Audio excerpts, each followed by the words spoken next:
CoCo Talk would like to thank our patrons who sponsor our show each week. So warm gratitude goes to Al Hartman, Alan Huffman, Alan Murphy, Blair Ledoux, Brendan Donaghy, Brian Joyce, Brian Weasler, Christina Armstrong, D. Bruce Moore, Davey Mitchell, Diego, Disney Saints fan, Eric Canales, Fedor Stamen, Glenn Hewlett, Grant Leedy, Jason Bucata, Jason Downs, Jenna Farron, Ken Reichert, Kyle Etter, Malfunct, Michael Pitsley, Paul Fiscarelli, Paul Shoemaker, Richard Lorbieski and Voice on Technologies, Rob Inman, Stephen Wagner, Steve Bjork, Terry Steen, Terry Steggy, The Backyard Shed Gang, Tom C., Tom S., and Tim Lindner. Thank you so much, patrons. CoCo Talk is an unscripted live broadcast. Anything can and will happen. The views and opinions expressed by members of the panel and the live audience are their own and not necessarily those of the CoCo Talk show, its sponsors, affiliates, or subsidiaries. Open minds encouraged, sense of humor recommended. If any off-color comments were made, we're sorry. Hi, this is Dale Lear, designer of TRS-80 Color Baseball, and you're listening to CoCo Talk.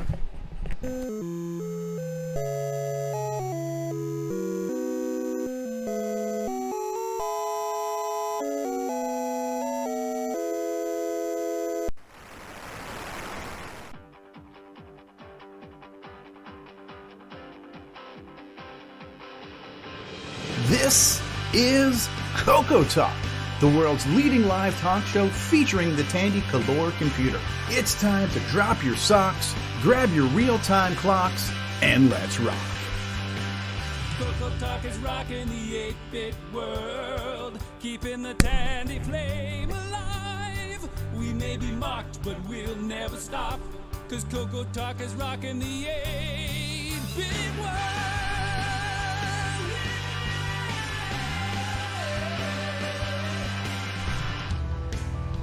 Welcome to CoCo Talk, episode 166. Today's special topic is Marentes' Rally SG premiere.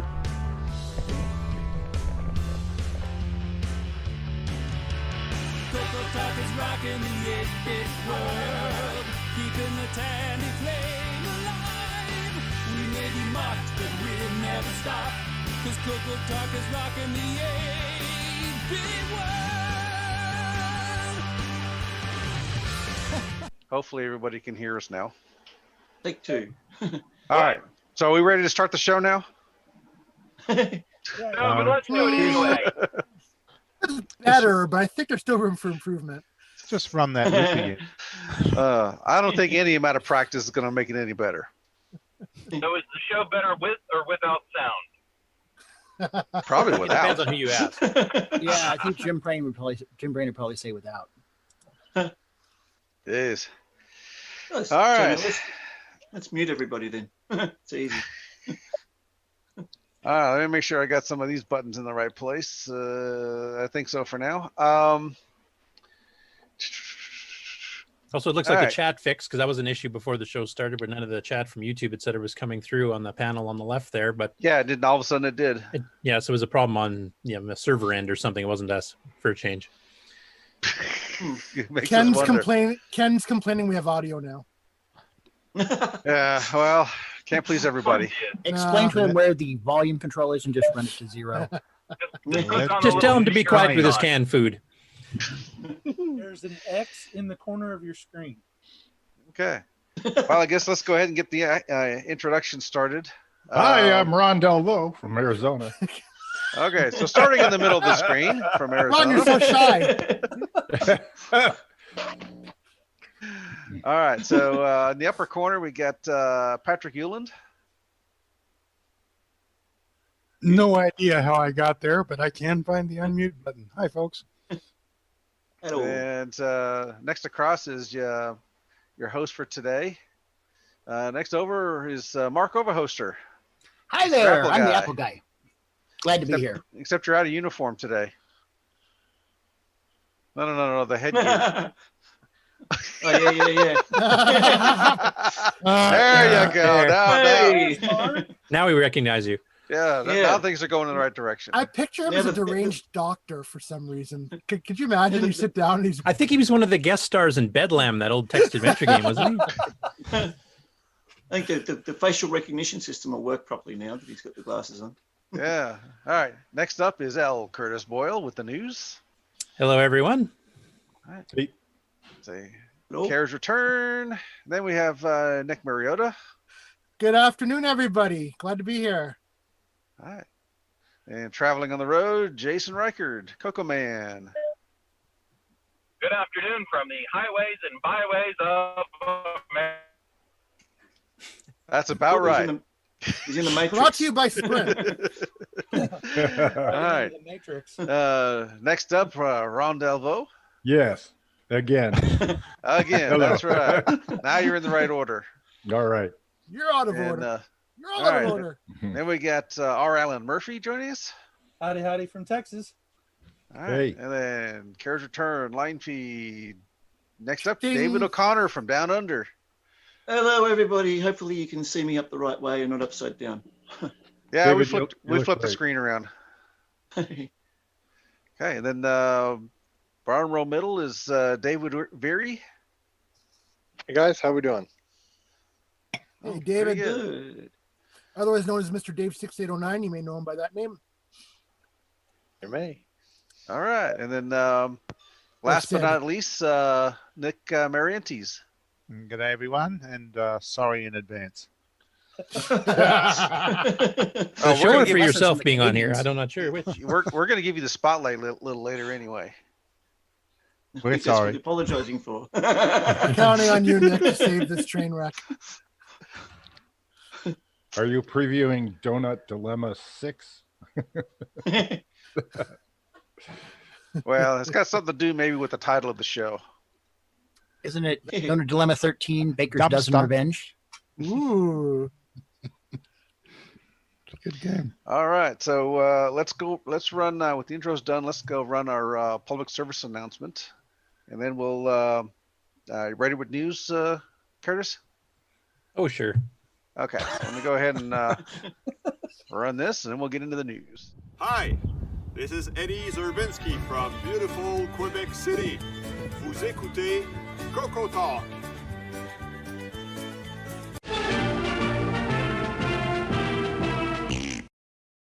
As you're enjoying CoCo Talk, we also want to remind you about the CoCo Discord server. This is a place where people come to connect, to ask questions, to provide answers, to share information, and to socialize. So when you're done, why don't you head on over to the CoCo Discord server and we'll continue the conversation there. The easy to remember link is discord.cocotalk.live. See you on Discord. CoCo123 is the Glenside Color Computer Club community newsletter that's been in publication since 1985. While the Rainbow magazine may be gone, it doesn't mean you still can't have a cool CoCo periodical. Head on over to the Glenside Color Computer website at glensideccc.com and then click on the Documents link to view all the past issues of the CoCo123 newsletter. Not only can you read all of the past and present issues, we'd also love to hear some submissions from you. So if you'd like to send an article, a column, something to talk about, maybe even a program listing, send an email to glensideccc@gmail.com. We'd love to hear from you.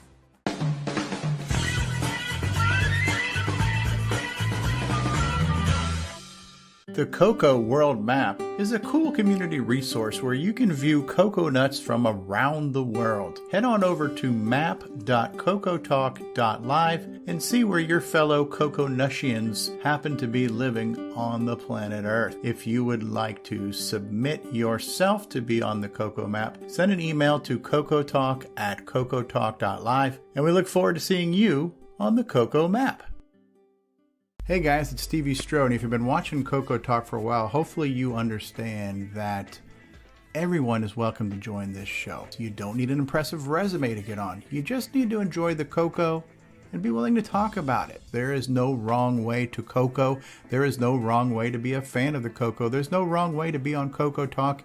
You just have to want to talk CoCo. So if you would like to join us, then reach out to us on our Discord server, which is discord.cocotalk.live, or send an email to cocotalk@cocotalk.live, and let's get you on the show and let's talk about the CoCo. Hi, I'm Tim, and you're watching CoCo Talk Live. And I'm playing Daggerath online like that idiot from the book. Can you dial back on the condescension there as you respond there? From around the world, what you need to know. Get caught up on News with L. Curtis Boyle. And now a Muppet News Flash. All right, so I'll stop share here so you can pick up the share. Shall do. And just before we do that, I just wanted to add on to Steve's little blurb there about anybody can come on the show. That is absolutely true. We do ask, though, that you try to get on the Discord call a little bit before the show starts, because if people start breaking in the show in the middle of the time, of course, it gets kind of messy and stuttery. Not that we're already doing that already, but it's even worse. And you missed the introduction. I just want to make sure that people know that you should try to come in early if you possibly can. If you have something that you have to do beforehand and you might have to join the show late, please notify the hosts way ahead of time so that we know to let you in when you come in. But basically, if you show up like right when the show starts or after the show is already undergoing, unless you've made special pre-arrangements, we probably won't put you on because it just breaks the flow of the show too much. So I just wanted to mention that because I know some people have been wondering about that. Do they show up like literally on the second the show starts and want to jump on? It just becomes a bit of a hassle. So Or way after the fact. Okay. Gosh. I'm hearing some echo. Yeah, we're picking up some background vocals. Somebody, yeah. A female. Someone hit Somebody's the other punch half, maybe. I hear it stop now, it sounds like. Hey, not a lot of news this week. Now, there might have been more and I missed it. I had to really rush it this morning because I was running way behind schedule. So if anybody had any cool stories that they saw that I missed here, just let me know. First one up, Canadian Retro Things has a new video out showing him hooking up his giant Panasonic TV radio cassette all-in-one unit that he's demoed before, but this time he hooks it up to his MT-10. That's the unit there. So it's got the little tiny screen on the bottom left there, cassette reporter built in.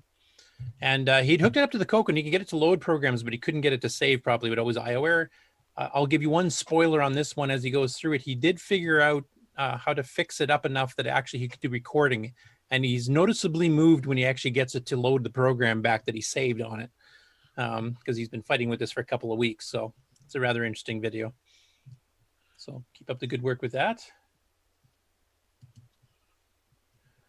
Up next, Davey Mitchell, who was in the YouTube chat earlier, so if he's on there and wants to throw any extra comments, he can. But basically posted a link on his blog, Davey's Retro Corner, in the Dragon Facebook group, and I just took the link straight from his blog here. This entry talks about a 3D terrain generating program that was originally from the Dragon User Magazine, and it even includes hidden line removal. Now, it's written in BASIC, so it's not exactly quick or anything, but you actually can get it to program it to do different terrain types. As you can see on these two, there's a fairly simple terrain on the top and there's a fairly complex one on the bottom. But it's a basic listing with an actual explanation in the article of how this works. So if somebody wants to take this technique and then switch it over to assembly to speed it up here, I think you could do some pretty interesting stuff, because we do have some wireframe games, but most of the time they're not hidden line removal. Like you can see the lines right through the object. Like if you look at Rommel 3D or Rommel's Revenge or Space Wreck by Spectral Associates, it's basically just raw 3D lines. Or that demo that Eric Gaverlick was doing upgrades to from Hot Cocoa from back in '83. So this is actually one that does the proper removal, so you can do proper terrain where you don't see through the back lines. So I found that pretty interesting. I might have to take a look at that, when I get caught up in all my Nitrous 9 manual updates and things here. So, because I think you could do some pretty interesting things with that if we can get the speed up. Hey, Curtis. Yep. I just wanted to interject that a couple of months ago on, I think it was Facebook, somebody mentioned a book that's done for the Apple II and actually the IBM. But I've looked at the Apple soft examples, and it could probably pretty easily be converted over for the color computer. Anyway, it's called Microcomputer Graphics by Roy E. Myers, and he has complete things, including hidden line removal and doing clipping on regions and being able to, present objects that look 3D in a 2D space and stuff like that. So it's a really, really, really good book, and you can find it. Okay, and it's just general algorithms, so it would work on pretty well anything then. Well, it's basic, and I think there's some machine code, but it's all documented. And so, I've looked at it, and it's pretty easy to convert the basic over for the Tandy color computers basic. So it's Apple Soft, which is Microsoft Basic. So yeah, I've actually thought about Yeah, so I thought about going through and rewriting the Tandy code so it would match up with the stuff in the book, and so then you could use the book and the Tandy code to do stuff. But anyway, it's like I said, it's got chapters on doing that exact sort of stuff. Okay, that's and explains it. I will mention that Dragon User Magazine actually has been completely archived on the Internet Archive too, so all those issues are actually available for people who want to go through them. So there's 2 resources there, I guess, to do the hidden line removal. It'd be interesting to compare the two, like maybe they're done the same way, probably written around the same time. Yeah, I would think so. This is copyright 82. Yeah, the Dragon one was, I think, 83 or 84, so pretty close to the same time frame. Next step. The Trash Talk podcast has a game programming contest coming on. I think it was Brian Weasler that mentioned that we should probably mention it because it covers the CoCo as well as the Model 1, 2, 3, etc. And then basically it's based on one of the last public Trash Talks where they had a bunch of guests from all over the place, including a bunch of us CoCo people. And they were saying the CoCo people, we usually get 4 or 5 at least commercial games out per year, whereas the Model 1, 3 camp maybe gets one every couple of years type thing. So they decided to do a game competition, but they're actually allowing the CoCo to be one of the entries as well. And there's actually prizes, and they're hardware prizes. So it's your choice. If you win, you can get some of the special hardware boards, like hard drive adapters and stuff for the Tier C Model 1. But they also have stuff like the ORC 90, ORC 90 compatible card for the CoCo, or a CoCo floppy disk controller that you can get to it too, or through it too. So. And this one has a fairly long deadline, and they're kind of hinting, with all the COVID shutdowns and stuff worldwide, you should have plenty of time to work on these things, right? So I think the deadline is, I think, the end of November or something. Yeah, November 30th is the closing date. So lots of time to do it, but definitely if you've got Model 1 and 3 stuff as well, I mean, feel free to do that as well as the CoCo stuff, because they definitely need some more game programmers there. There's only been 1 or 2 games I've seen in the last couple of years. But anybody's allowed to enter. So I think it's a good idea. The fact that they've actually got some hardware prizes is kind of cool too. So just hit their website there, which I'm sure Mark is posting into the chat, so you can grab the link and take a look. Already done. Cool. Next up, Tim Halloran has a video demonstrating him powering his CoCo 2, which he's been working on for a while. But the different thing here is he's powering it from USB. So I don't know if I got.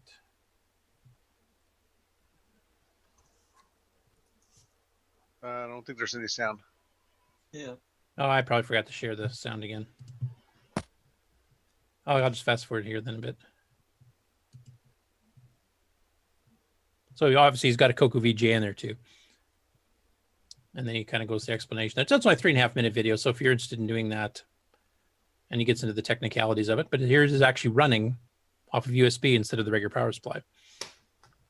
That's must be a fairly hefty USB supply to run that. Yeah, I'm not sure. I'm not a hardware guy, so you guys will have to comment on that. Usually USB outlets are limited to either 500 milliamps or 1 amp. And I don't imagine that would be enough to run a CoCo. You can do 2.4 if you really fudge it, but like, where all the salt voltage is coming from and stuff, does that all work? I haven't thought about that stuff in years, but you've got to come up with 9 volts or something. And they use a charge pump with capacitors usually. I mean, the Max 3232 chips don't need a 12-volt source. Well, obviously it wouldn't be running off a computer USB port because they're limited to 1 amp or sometimes 500 milliamps, but an external power supply you could, it might be a wall plug USB maybe, or something like they use for charging phones or right. Yeah, that might make some sense. Yeah, I just thought in addition to 5 volts, you had to provide something else, but maybe I'm wrong. It's been 20 years. Well, because the modulator needs like 8 volts. The CoCo 1 has a 12 volt on the supply, but the 2 and 3 don't. And that's why the things like the graphic pad that run on 12 volts don't work with the CoCo 2 or 3 unless you have an MPI, which has 12 volts. Right. But then I think they also did like 9 volts from the salt chip to power the modulator, I think someone said. There's something weird in there that I kind of half remember. Well, if the USB is supplying the input to the salt chip, then the salt chip can still do its thing. Right, and if you're using CoCo VGA, who cares if the modulator works, right? So, but I think the salt's using a negative voltage, though. But anyway, he's active on Facebook. So if you guys have any questions of how he did it or anything, or technical comments or technical questions or comments on it, then feel free to engage him on Facebook on that. I wouldn't mind getting him on the show to explain it at some point either. So, but it just sounded an interesting way because I know some people have blown power supplies, and for some of us less technically inclined, it might be easier just to plug in a USB wall wart and go from there. So, if it's not too complicated to set it up that way, yeah, it's certainly interesting. Should have stopped it with his eyes open. He would appreciate that, I'm sure. Next up, we talked about this channel before, and I'm not sure exactly how to pronounce it. The guy's real name is Keith. He calls himself Chibi Akumas or something like that on YouTube. He does a ton of these assembly language tutorials for a variety of chips. He's done 6502, 68000, Z80 or Z80. He's in Britain, so Z80 in his case. So he's been doing the 609. We covered his first one a couple weeks ago. So this time he's done part 2, and this is a fairly heavy one. It's going through all the various addressing modes of the 6809, and this is more like a reference video. It's not really a tutorial per se. I mean, it teaches you what they do, but it goes at rapid fire because the 6809 has so many addressing modes compared to most 8-bit CPUs of the day. And when you start getting to stuff like extended indirect and indirect indexed and stuff, it gets complicated, which even you can see he's trying to figure out exactly what it's doing in a couple of spots too. So, but if you want a really good run through of all the addressing modes the 609 is capable of, it's a really good video for that. And he's got sample bits of code for every single one with memory dumps. So if you're doing indirect stuff, you can see where it's getting its data from. So, and he's continuing. He's got many more 6809 ones to tutorials to do in the future. He's ultimately wants to eventually write a Vectrex game, which also uses the 6809. That's the vector-based video game console system from the early 80s, which is fairly rare and pretty cool. And lastly, we've got Ed Snyder, because he's not making enough hardware yet. So this is loosely based on his upgrade to the MC10 that he did for Stevie actually recently here. We made the 8K mod, where actually you got 8K RAM, but he also modded the circuitry so the VDG can actually access the whole thing, because the way it's originally wired up, it only does 4K maximum. So you can't use P mode 3, you can't use P mode 4. Even though the video chip's fully capable of doing it in the MC10, you can't actually link the RAM up to it, so you can't get the full screen. So he upgraded Stevie's, I believe, with 8K and then fixed the video circuitry. And his board here, which once again has his self-portrait in the left right-hand side there, is basically a drop-in. You have to desolder some chips in the MC10, unfortunately. Here it kind of shows where it lays out onto the circuit board. And but once it's in, basically this one will give you 32K of RAM, and it fixes the VDG thing so you can actually access the higher mode screens. I'm not sure if it lets you use the entire 32K for video or not. I didn't see him detail that. I'm not knowing Ed, probably it does, which means you could even do page flipping and stuff like that, animations where you can actually draw on one screen while leaving the other one displayed. I'm hoping it does that too, because then the MC10 could get some wicked games for it, or other fancy graphical effects. So this is still in the prototyping stage, not for sale or anything yet, but looks promising. So any of our MC10 users out there will want to get a pretty decent upgrade, and I think it might still work with the MCX 128. I'm not sure, but I'll have to let Ed explain that too as well. And anyway, that's it for news. Did anybody else see anything on Facebook or on the listserv or anything of newsworthy note that I missed? Because like I said, I did rush this morning. No. No? Okay. In that case, the news is now done. Okay. All right, so we're back to there. And next up is High Score Challenge will be up here in just a bit. We're going to run a couple of new to Discord, and we got a new CoCo Thoughts. And then we'll get into the High Score Challenge. How's that sound? Sounds awesome. Thank you, Mark. It's time for everyone's favorite segment, Who's New to Discord This Week? Please welcome Rich N. Rich Natilli, who's been a CoCo enthusiast since the 80s and is now working on 6809 assembly with MAME on his Mac. Cranky65, Donald Brobeck. The CoCo was his second computer, and he's working on setting up a CoCo Pi. Charlie 2020 got his first CoCo 3 in 1990. He was published in the world of 68 Micros, and he's a fan of OS 9 and DriveWire. And last, but certainly not least, please welcome Neil from the CoCo Crew podcast. And a very special thanks go to Alpin Grace, Voice on Tech, our CoCo Talk patrons, David Ladd, Paul Fiscarelli, Rob Inman, and Terry Steggy, for boosting the CoCo Discord server. Join us on Discord at discord.cocotalk.live. And now, CoCo Thoughts by Samuel Gaines. A rare misstep for the rugby circle. Death Trap is one of the most inaccurate movie adaptations ever. I mean, where's Michael Caine and Superman?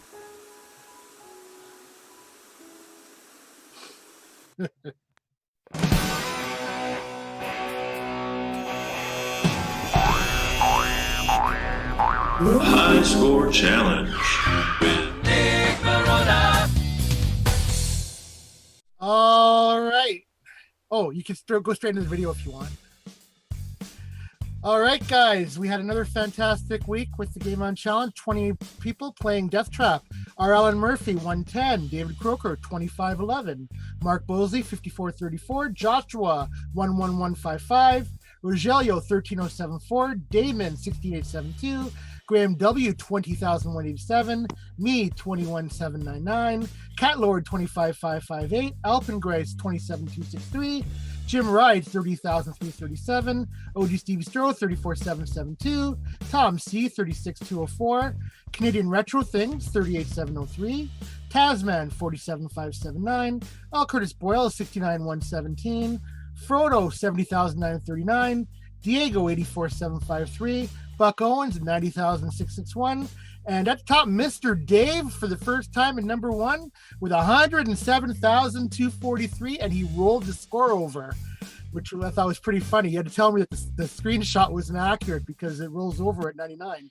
So congratulations, Mr. Dave. That was fantastic. Thank you. Yay, Mr. Also, I want to Dave. give you a last-minute update on that, too. Frodo in the chat mentioned he's a bit late, decided to have one last go at Death Trap, and he finally beat it. So other than Buck, he's actually beaten the game and got the congratulations, too. No, Buck finished the game. Oh, I see. So in addition to, like, Buck was the only Yes. other one I think who did, but Frodo did it as well. And yeah, I think if I understand his text here in the chat correctly, he was actually streaming it on Twitch. So you can go review it afterwards, too. Hey, Mark, I'm going to share my screen. Oh, Frodo says he rolled the score over, too. Yes, it rolls over 100,000. So let me just share my screen. So the author just didn't think anyone would ever get that much score, huh? So for the first time, our user score is higher than what was in Rainbow. Oh, no Rainbow way. was 95, and Mr. Dave blew that out of the water. And so did Frodo. And Frodo, yes. So here's some gameplay that from Buck Owens, and here he is getting the last diamond.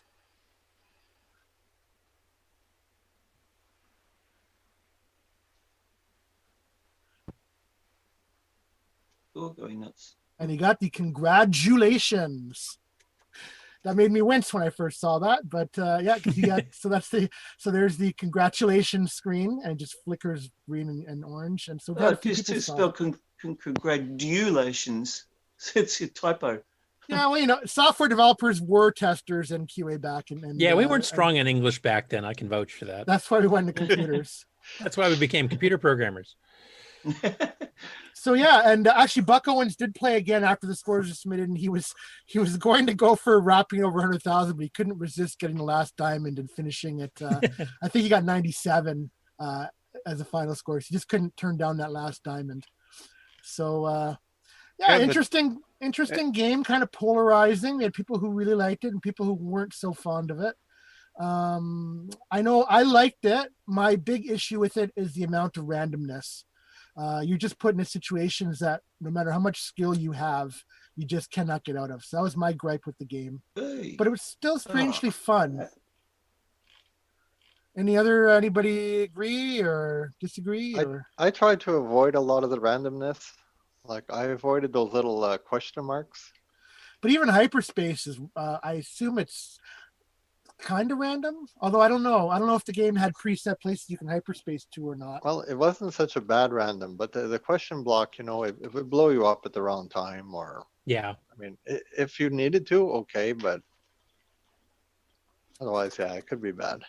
There was some strategy, like if you're running out of fuel and you knew death was coming, you could either run out of fuel and stay where you are, or stop and wait for the square to get you, in which case you'd hyperspace. So you did have some decisions you could make. And I guess one of the goals is to get those extra tanks, because basically you're going to be going through tanks like crazy. Yeah, So and some of these massive tank hordes are you have to kill yourself a couple times to do it. So it also depends, like, do I have enough lives left to even make it there? Right. So there's some strategy involved, but. So it's basically designed to you're going through lives and having to sacrifice lives to get more lives. So I don't know. Overall, I thought it was interesting. It was a game I enjoyed as a team. Yeah, I enjoyed it too. A couple of things I wanted to mention too. One thing I had not realized, because until we finally read the directions here, I didn't know you had to collect 4 diamonds to actually win the game. Because back in the day, I didn't have a clue. But the fact that blue square, the more diamonds you get, the faster he gets. Because at the beginning, you can maneuver around him. You can kind of like suck him into falling up to a certain point. Then you can just go right around and get past him. By the time you've got 3 diamonds, he's going the same speed you are, and he can go diagonally through walls. So he will catch you and kill you unless you can hit a hyperspace. So that changed the strategy quite a bit playing wise. And then I think it was Buck was looking through and he found some old ads for Death Trap. And apparently the original plan was that they would sell upgrade discs or cassettes with entirely new mazes. I don't know if that was ever actually done. I've never seen one or even seen a hint of one, but he did find the actual ad from Rugby Circle stating that was the plan. That makes me wonder if this was designed in such a way that you could have custom made levels or whatever. I would say it is. Yeah. I mean, maybe one of us has to disassemble at some point, figure out how it works, and then somebody else can devise a maze that's even more sinister. I was going to say less, no question marks, a little less random, but more, I don't know. But yeah, that'd be interesting to find out. The other thing you could, when at the very beginning, especially when the square was small, it was slower, you could use it to get rid of some of the, especially the Ds. Because it's destructive, right? Anything it goes over, it destroys. Is that right? Including diamonds. I tested that out for science. And yes, it does destroy diamonds as well. So you don't want to do that. But yeah, so you could use, so there was some strategy involved. Yeah, because if you get stuck in an area at an early level where he's still running pretty slow and you're surrounded by things that are going to kill you, then you could actually like maneuver him to go free you up, and then you could and run around him and then get out of there without dying. Yeah. Some of the maze layouts had me question what they were thinking. Like they'd have a corridor with a map followed by another map, and it was like that doesn't seem terribly useful. So some of the design had me scratching my head a bit. I think that was to show you 2 different parts. Like after you went down, I know which one you're talking about. You can actually see a chunk of a totally different set of the maze below further. So it kind of gives you a heads up. Because of course, back then, the full maze like we have on my website or on the archive didn't exist. So all you had was these little map squares you could hit, and that's the only way you could kind of get an idea where you're going. And it was funny. We had Buck Owens doing some analysis of the scoring, and it turned out that with the 6309, you actually got higher bonuses for the diamonds, I believe it was, which is kind of interesting. So yeah, I got to figure what's going on there, because I can't figure out how that would even work, unless he's doing illegal instructions or something that's falling through somewhere. But because basically the diamond score is supposed to be based on how many of the P things you get, the point things, because that's kind of like a multiplier for your diamonds. And if you get a ton of those, then your score goes way up when you get a diamond compared to if you haven't ran over any of the P squares. So yeah, so it's kind of interesting. It must do something funky to calculate it. Well, there's some randomness to it too, though. But yeah. Because I know once I read the directions and discovered that the P, like my scores were sitting around the 15 to 20,000 range, no matter how good I did. But I didn't know about getting the Ps. When I started going out of my way to get the P points squares and then got a diamond afterwards, then I noticed my score literally doubled or tripled from what it was previous. I noticed a lot of the screenshots, people were doing pretty nice looking palette hacks. Basically in this screen mode, palettes 5 through 8 would control the colors that you see. So a lot of people were changing I was a purist. I left mine on the original. So yeah, period correct. Yeah, I know. So Yeah, so like I said, it was a bit of a polarizing game, but we still had a really good turnout, and I appreciate everybody who took part. And there were some interesting discussions and interesting discoveries and things that didn't even know from back in the day. Yeah, and I will mention that as far as the polarization goes, I mean, the Amigos have now started up game challenges for all the different shows that they ended up having to postpone / cancel for now because of Bolt's new job. And they're having the same problem or not problem, I guess, but the same issue where certain games, people will try and go, this game's not for me. I'm not participating this week or this 2-week period or whatever it is. So that's to be expected. Not every game is going to be everybody's cup of tea. Yeah. I don't want people to play because they feel obligated to. I mean, if there's something that really does not interest you, that's okay. Hopefully next week it'll be something that's more appealing. Yeah. And I do have a question for you, Nick. There are some interesting, unique games in the CoCo, but they're not terribly score based. So is that something we could cover and just not worry about score just to get people experience it? Or is that kind of part of the purpose? Or it would be, I mean, because we don't really emphasize score. I know we do the ranking at the end. That's just for bragging rights and just for fun. But I mean, yeah, certainly one of the goals of this is to just experience games we may not have run across in the past. So yeah, I'd definitely be open to entertaining different ways of playing or different just to get more exposure to games. So okay, yeah, because I think there's a few out there that could potentially be very interesting to play. Probably not everybody's cup of tea, as you mentioned. Yeah, I'll take the opportunity to remind you. I'm definitely open to suggestions. If there's a game you'd like to see featured, just send me a PM and I'll check. Well, as soon as I get the cheat pokes, I'll let you know. No, I'm just kidding. Yeah, that's right. Curtis is not able to submit any recommendations. So. Yeah. All right. Frodo says, no, the hyperspaces are random, but at least you had a chance to get away from the square most of the time. But I wonder if it was purely random because there was one diamond inside a square. And if it was purely random, the chances of hitting that diamond would be pretty remote. So there must be pre-determined squares that you hyperspace to. Yeah. And Robert Allen Murphy has a good suggestion. If somebody does figure out the format of the map and it was designed to be easily replaced, as they were planning on doing back in the day, is that somebody should come up with a maze editor for it, whether it's on That'd PC be awesome. or a CoCo, and then you can actually just create your own. And maybe add some 2-player action and network play at the same time, and then we'll have a lot of fun. And, exactly. And the ability to shoot. And why? Yeah, to make it a 3D maze. What the hell? Yeah, with those couple minor changes. Let's just create a new game. Yeah, it is a little frustrating. You're driving a tank and you can't shoot. You think Ben Drakes could help us out with the 3D part? Yeah, the virtual reality version of it, you have to actually walk on the platform. Drive in the tank. Yeah. I like the fact that it's just an original game. I mean, this is another one where I haven't seen anything really like it. Yeah, that's why I chose it. I try to have original games as well as ports. So last week was a port. So this week I wanted something a little more original. So, okay, are we ready to move on? So I have 2 things left. First will be the game for this coming week. It's kind of a port. It's inspired by an arcade game. Anybody recognize that? Zaxxon. No, I'm just kidding. Looks like Zaxxon with canoes. Yeah. That's right. Gana Buana. It does that, yes. Which supports the Sound Speech Pack. It does. So our game next week is Gana Buana. I hate when that menu comes down and I can't. There we go. How do you spell that? Kind of loosely based on Congo Bongo, I guess. Yes. With extra W's. Guana Buana. Yeah. Yes. So that's our game for this week. And I'm also going to pre-announce a game coming up in about 4 weeks. And the reason I'm pre-announcing it is because it's a commercial game and there's no digital option. So we pretty much have to buy it. And that game, it's a really good game. It's called Bomb Threat, written by Rick Adams. And it was actually a game that he wrote to be released. And then Tandy didn't pick up on it because the CoCo 2 was nearing its end of life cycle. So it's a really good game. There's a couple ways you can get it.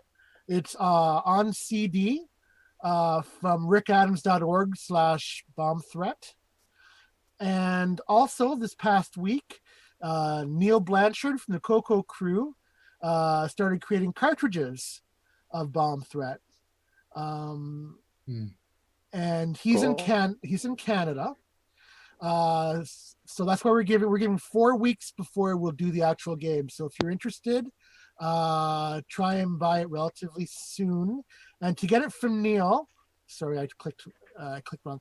To get it from Neil, you just send an email to Neil, Neil, at CoCoCrew.org. And like I said, he's in Canada. It's $30. I believe that's US. Yeah. And then the disc version from Rick is $20 US plus shipping. And Rick will get a cut of the proceeds from the cartridge versions. So yeah. And if you want to see any gameplay, Mark will post a link in the channel, and you can see when Stevie debuted this game. It's a cool action puzzle game. You're basically moving boxes away from these bombs that are going off, because as the bombs go off, they take out anything around them. So you want to move all the boxes safely away from them as these bombs are exploding. Some of the boxes have bombs in them, and that gets revealed as you play. So what looks safe isn't.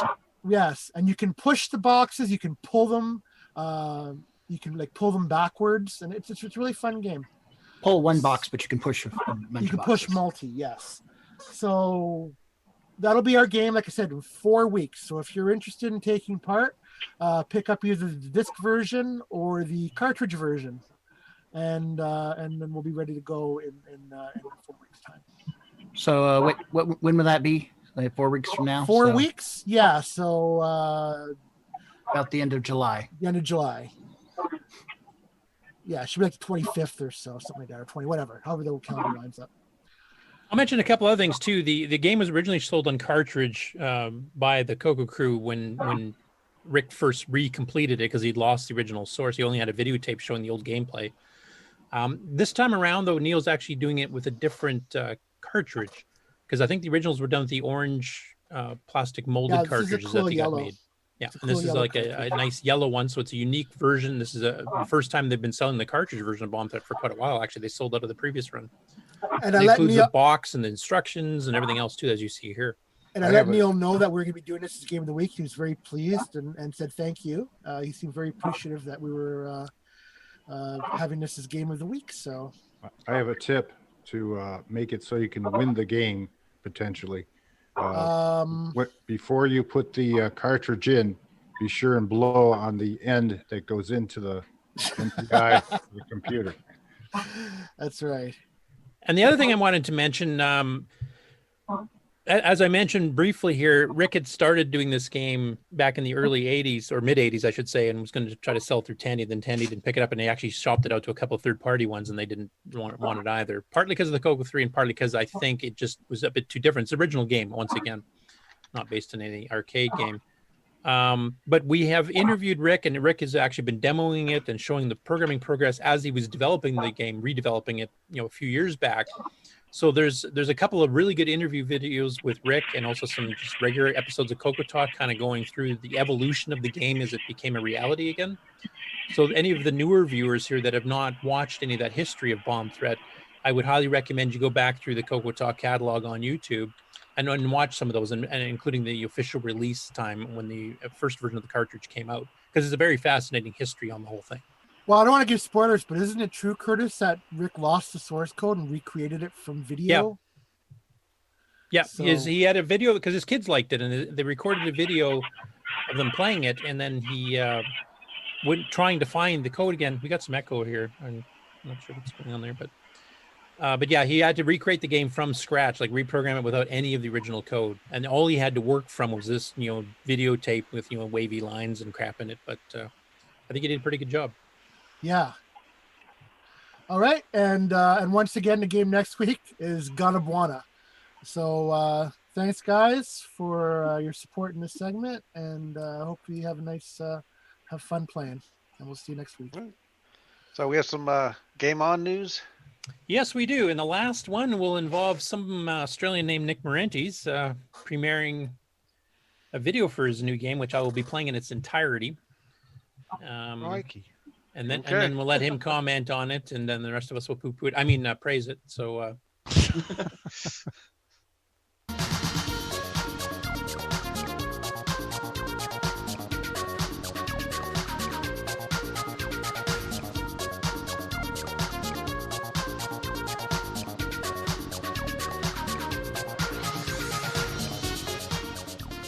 All right, there we are. We're back. Can I say one quick thing?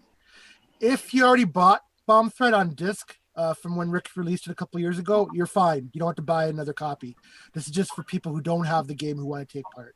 So if you already have it, you're good to go. Yeah. Now we should mention the cartridge version. I think there was 2 releases because a bug was discovered after the very first run. Yes, our very own Grant Leedy found it. Yeah. So if you have the original cart version, you might want to get a replacement, which I think Rick would just send you because you've already paid for it the first time. So, but I just wanted to mention that because there is the original run of cartridges actually had a bug burnt in the ROM that was fixed later, and the later run of cartridges before even this new one had that bug fixed. So. Thank you, Curtis. I didn't mean to step on you, but I want to clear that up. No problem. This time I'm going to try to remember to share sound. I got yelled at last week, remember? So. I don't think that worked. Just a sec here. That's the window I wanted. Okay, first up on GameOn news is Paul Shoemaker, who did that dungeon crawler he had to pull because of some copyright issues with the artwork, which is too bad because it was an awesome looking game for the CoCo 1 and 2. So this time he's working on a CoCo 3 dungeon crawler, and this tile set here is kind of showing a preview of what he's kind of planning on. But this time, as he mentions, the tile set is based on a 256 color acid kit that he purchased from Gabe Nev Market. So it's going to be legit this time. So he doesn't have to worry about it getting pulled down. So he's been working on, converting 256 color down to 6-bit, 64 color RGB values for the CoCo 3. So that's kind of a sneak preview of what he's planning on. I think it's going to be similar to the original game that he did for the CoCo 1 and 2, except enhanced for CoCo 3 graphics. I'm really looking forward to that. And I wish we could in some way resolve the issue we had with the previous person. He actually had reached out to him, and basically they said, there was no way they're going to allow the use of the artwork, clip artwork that he'd used. I'm hoping we have some good artists in the CoCo community here that maybe can just redesign some of the monsters and stuff so that he can re-release the game legally later on. So if any of you listening now, because that happened, a while ago, anybody that's new that actually is able to draw some fairly decent artwork in the 2-color P Mode 4 screen, maybe get in contact with him and work out getting some replacement artwork from him. Then he can re-release that game because it was an awesome game, but it was pulled pretty quickly because of the legal issues. Okay, next up. Neil, of course, is releasing Bomb Threat back on cartridge. I totally new to me just now.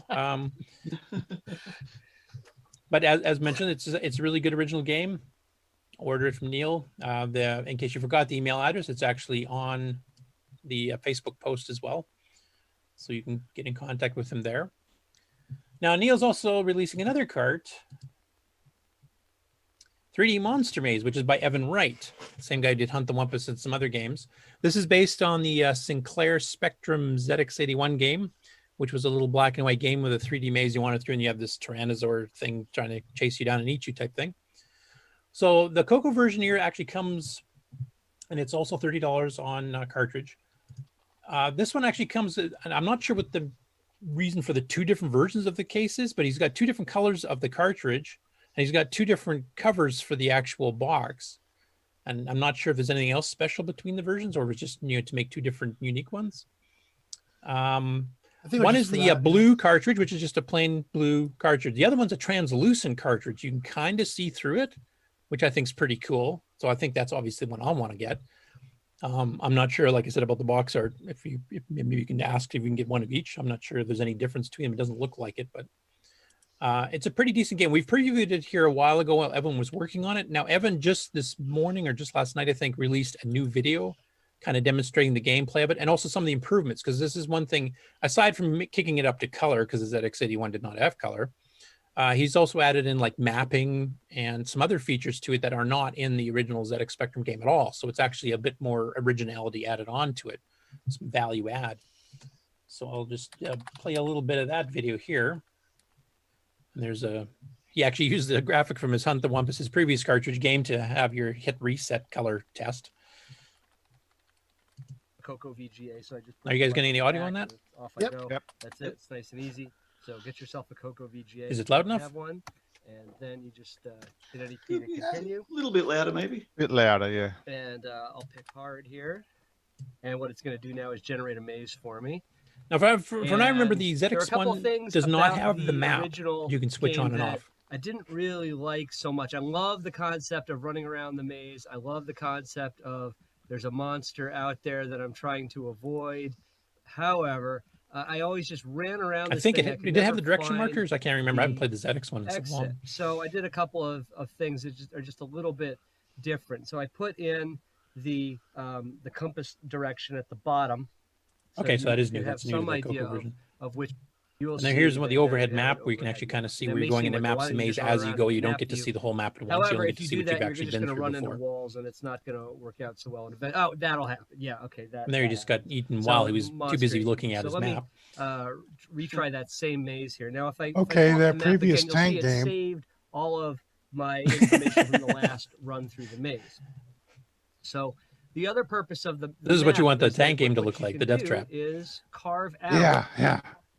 You try to 3D. run through as much space as you can, and the little descriptions at the top, like Rex lies in wait, and Rex has eventually seen you, is based on the fact that if the dinosaur can see you down a hallway exposed, and he'll actually track you down like crazy. And if you kind of throw him off, then you might wander around until he finds you. They give you kind of the relative. And this was done in distance 640 by monster 32 graphics, I think, originally. And The also, Sinclair? No, I think it was just on the text mode. Now, if their the text monster does mapped. get Well, yeah, stuck, but it the ended up monster will being eventually 64 by teleport somewhere else, 32 or something and ugly. then start chasing you again. Yeah. So it's not like I mean, for the Spectrum, it was one of the best looking games they ever in the had. But corner, yeah, and then it was plain black and white. It was done all with text characters. and then the game is just kind of boring. And plus, it had that terrible keyboard So to try to navigate with. the idea here with the map I know is way too many it things about eventually- Spectrum. You can or eventually about map Zex out all of the added. space if you're careful. Zex X 81s. That, You want to just call it a will ZX? eventually be able to Sorry. find the monster here. And there's our footsteps. Anyway, that game's now available too. So actually, gonna let Neil's had myself 2 be cartridge equal releases to this the week. animation, Well, 3 if you include the 2 different versions of it. Like I said, I'm looking forward to the translucent And one. it I want gives to see you what that two looks like. I don't know if that was a 3D opportunities to printed repeat thing the or same some other maze, so you don't lose your progress. I haven't seen. Is there So translucent you plastics can- available you for can 3D retry printers? that same level and keep your progress. For They call any it of clear. you have 3D printer experience?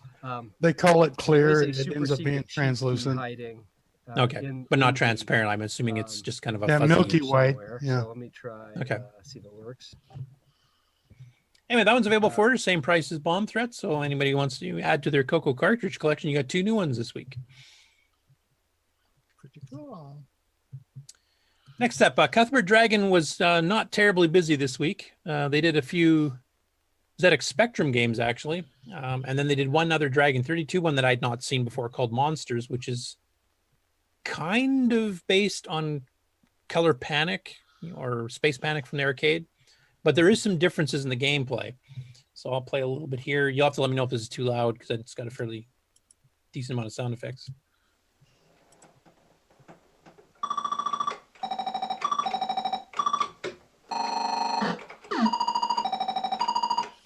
So the difference here is that you're not just trying to kill the monsters. You're actually trying to get these gold bits at the bottom and then take them up to your door and escape with them from the maze. So that's something that's not in Color Panic.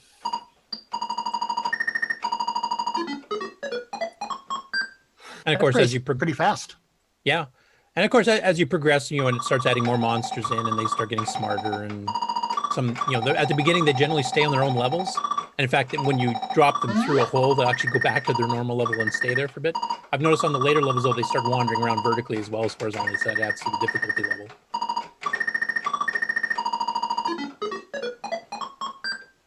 So that's one I hadn't seen before, and we'll have to see if we can convert that over and maybe, do some palette hacks to it, etc. Just because those are so much fun.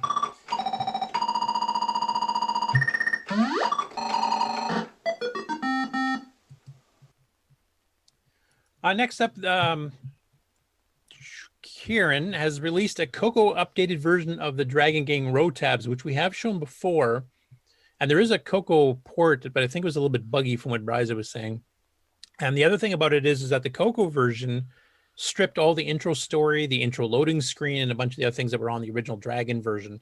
And what Karen has done just this, last couple of days is he's actually remade a new CoCo version you can download from here.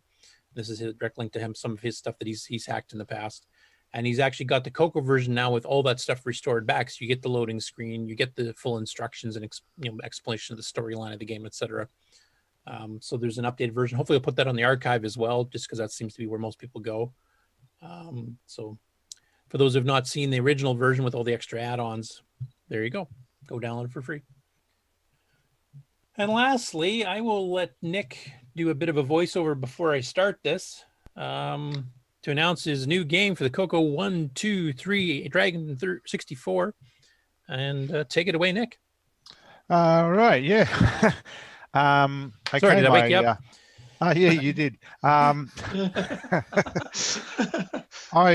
Since completing Gunstar and thanks to the lockdown, I've been busy, and I've already finished my next game called Rally SG. And it's a game based on the arcade game Rally X, where you drive well, in my case, I've made it a little go-kart around a big track that pans around the screen, and you basically just have to collect or chase collect 10 flags on the map while avoiding the red cars that are out to get you. So fairly simple game, but this game I decided to actually, since I've been doing CoCo 3 games for years, I thought I'd revisit the old CoCo 1 and 2. I hadn't programmed a CoCo 1 and 2 game since Donut Dilemma back in 1986. So I thought I'll give a crack and see how much I remember in programming the old CoCo architecture. So this game will work on a CoCo 1, CoCo 2, CoCo 3, and a Dragon.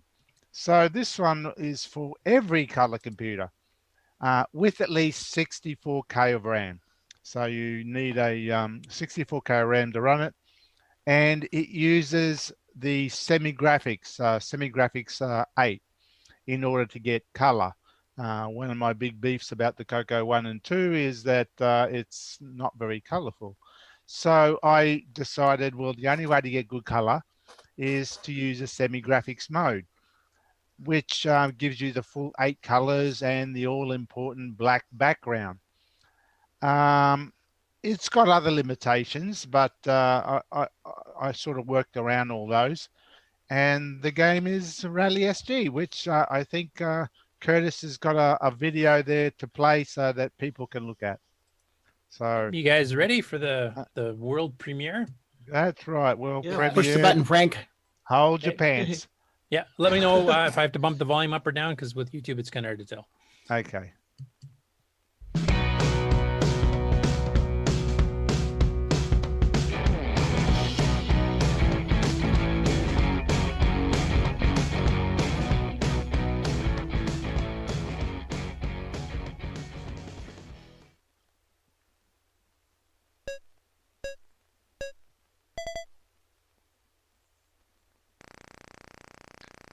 That's the game there. Now on the right hand side is a radar display, which during my capture of the video didn't work correctly.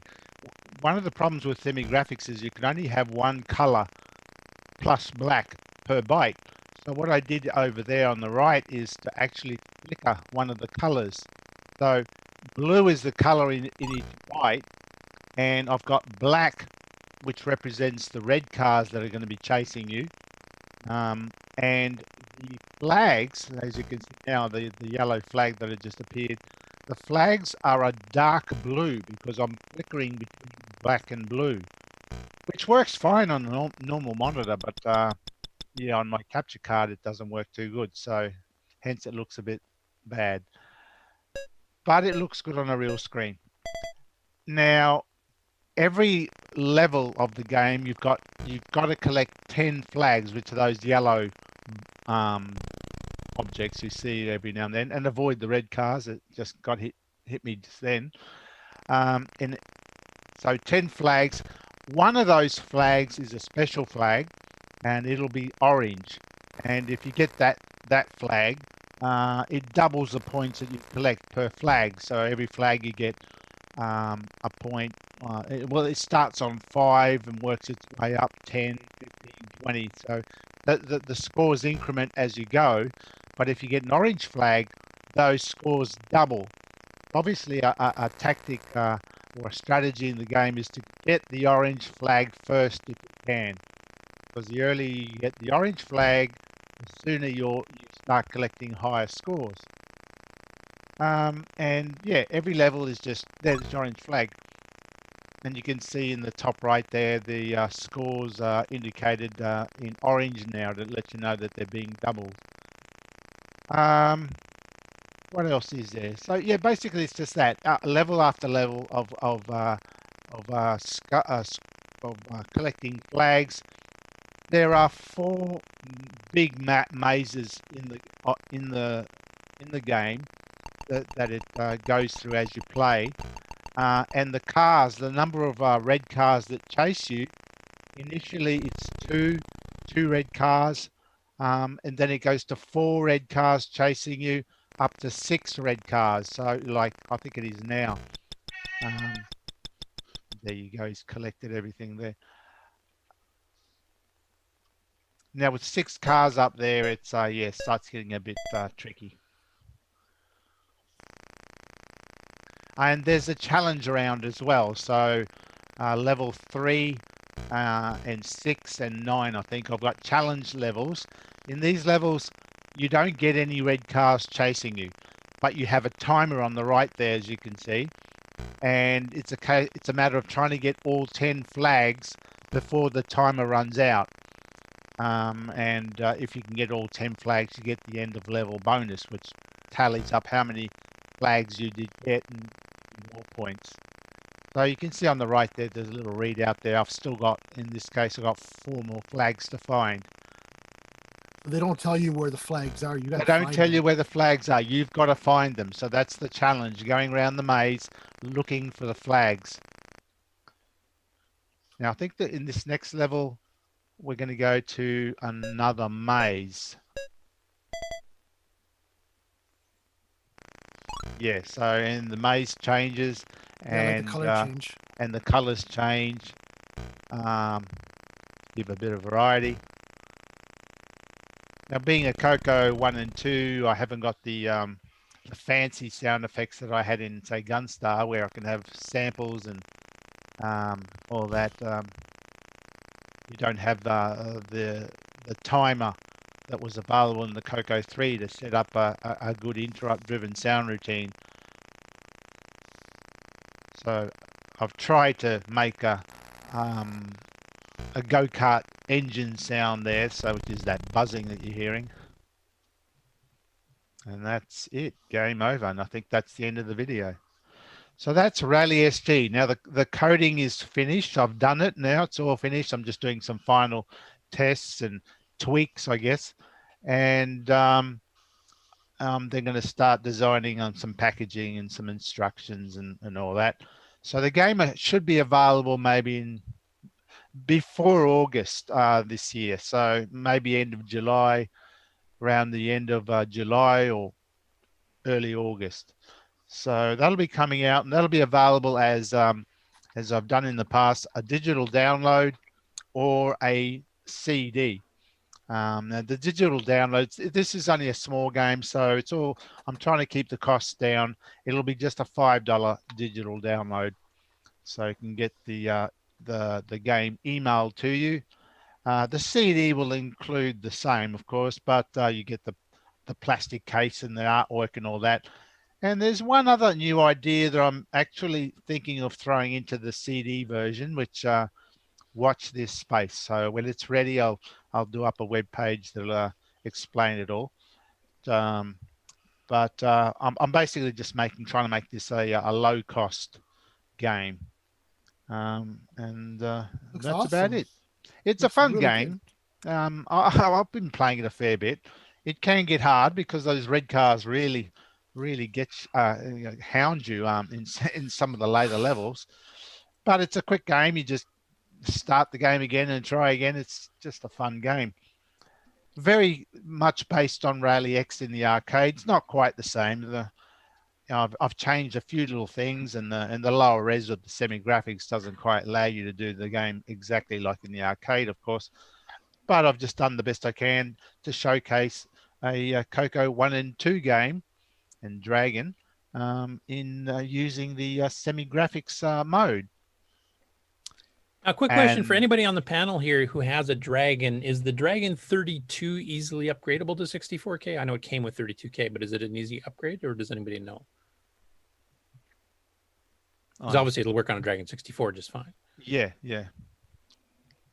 So I don't know much about the Dragon. Yeah, I don't know much about the Dragon. I assume it can be, but yeah, I don't know. All right, hopefully somebody in chat who's actually more familiar with the Dragons can actually let us know here. Because if it's a fairly easy upgrade, it might be an excuse for somebody to get one. Well, that's right. Yeah, and the program will also support a 6309, but of course you don't gain to. I wrote the game with the intent that it's got to work on a 6809, but if you have a 6309, it turns it on and makes use of the 10% speed increase, but you don't really see it. Everything's all frame locked, so no big advantage there. Just basically makes it run smoother like some of the other patches. Well, you don't even see that. It's all pretty well locked in. So anyway, it's in there. I stuck it in there at the start because I thought I might need the speed, and well, I just left it in there. It makes no difference whether you've got a 6809 or 6309, so I just left it in there. Okay. So that's yeah. Any other questions? When the game ends, I'm surprised you didn't put like or something in there. A Pac-Man, bloop bloop. Yeah, something like you got, or something. That's in the feature creep. Yeah, it's only a little quick.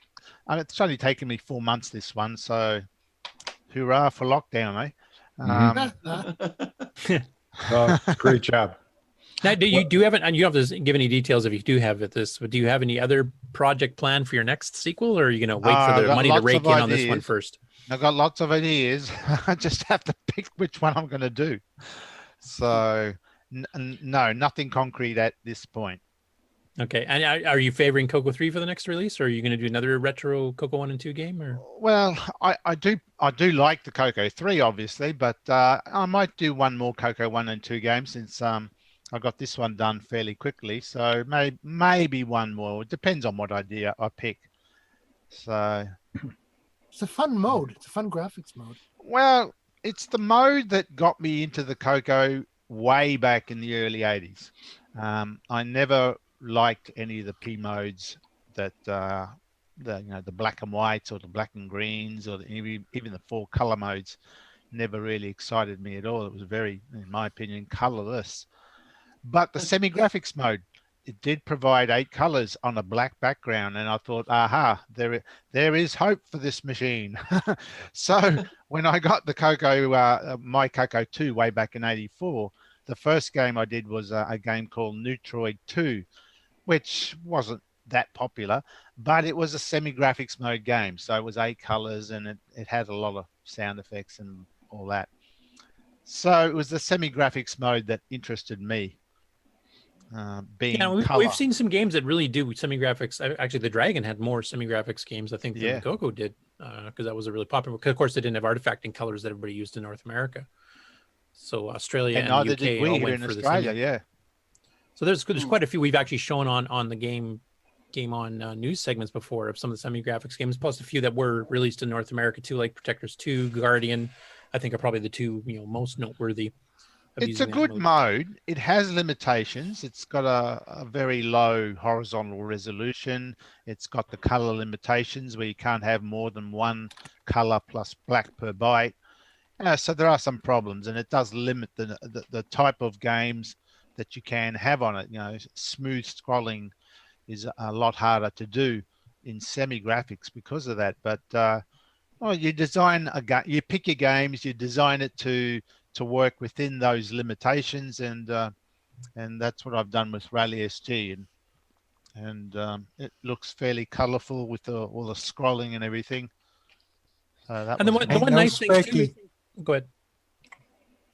I was just saying it ain't no specky. No, it's not. The one nice thing is that back when the CoCo 3 first came out, one of the disappointments for a lot of people was that the semi-graphics modes, except for the very low-res 64x32, were dropped.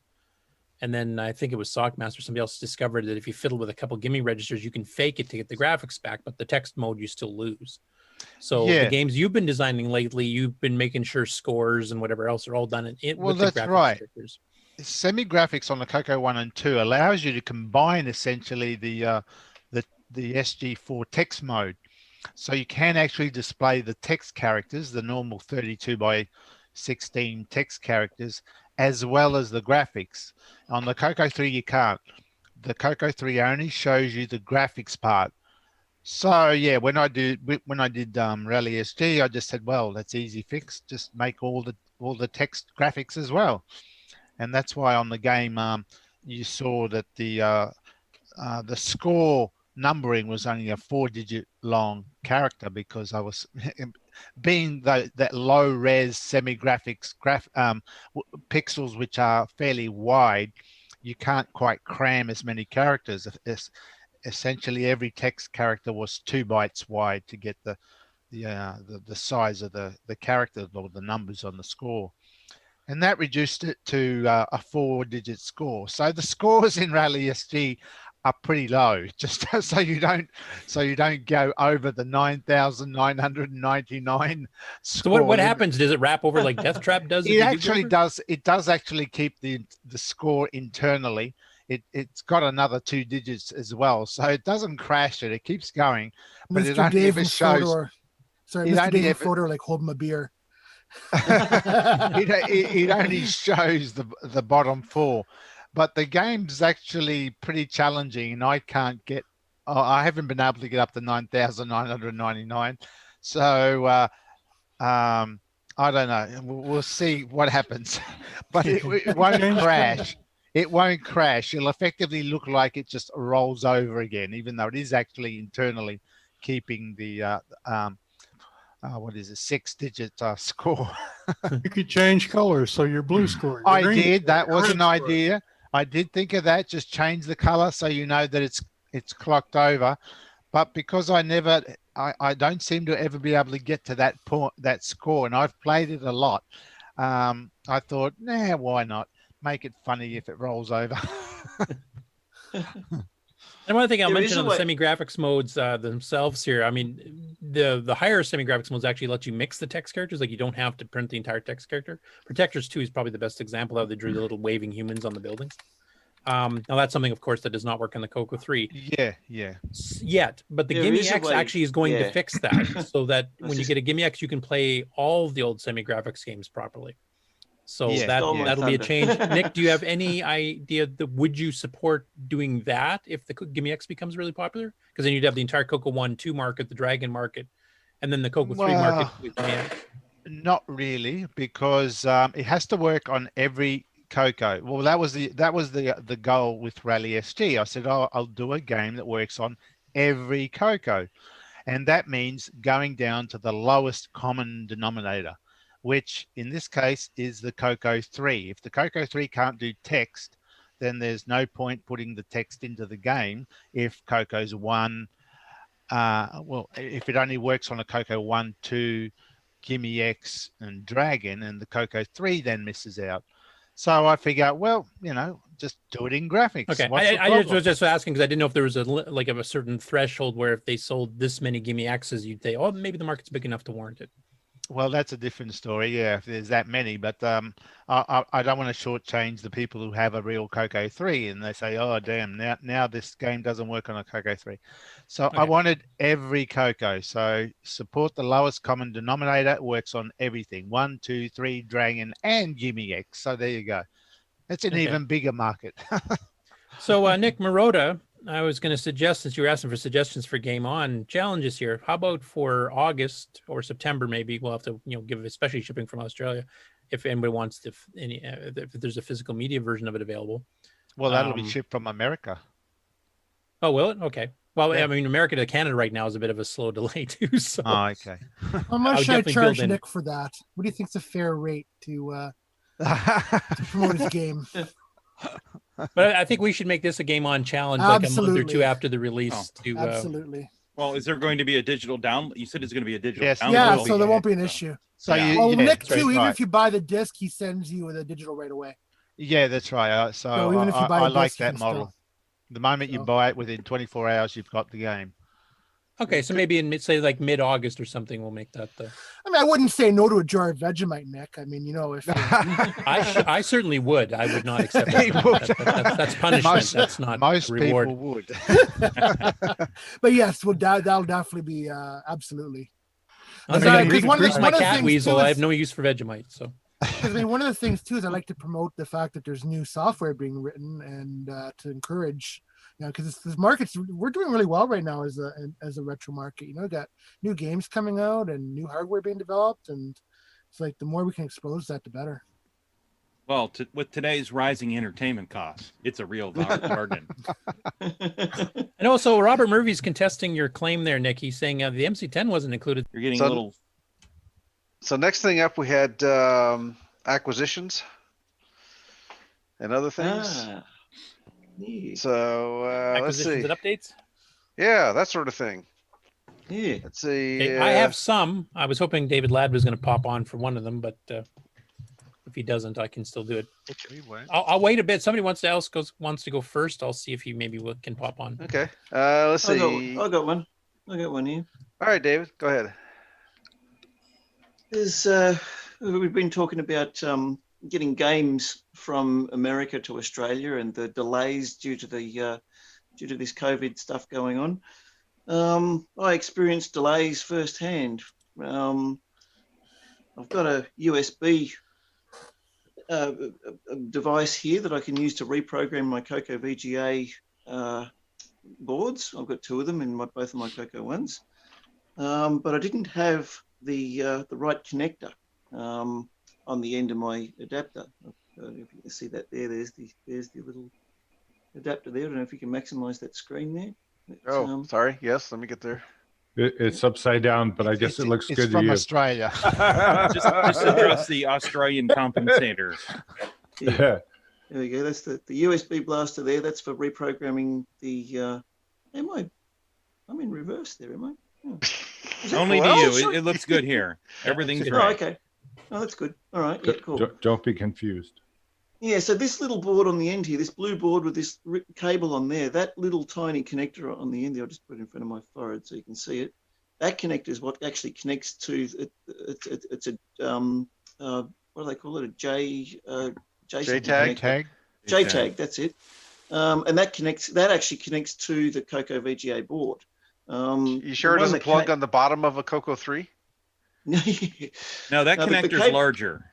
Yeah, that's more like that cable. That's the cable that came with the USB blaster, but it didn't fit into the CoCo VGA. So Brendan Donaghy sent me this little adapter.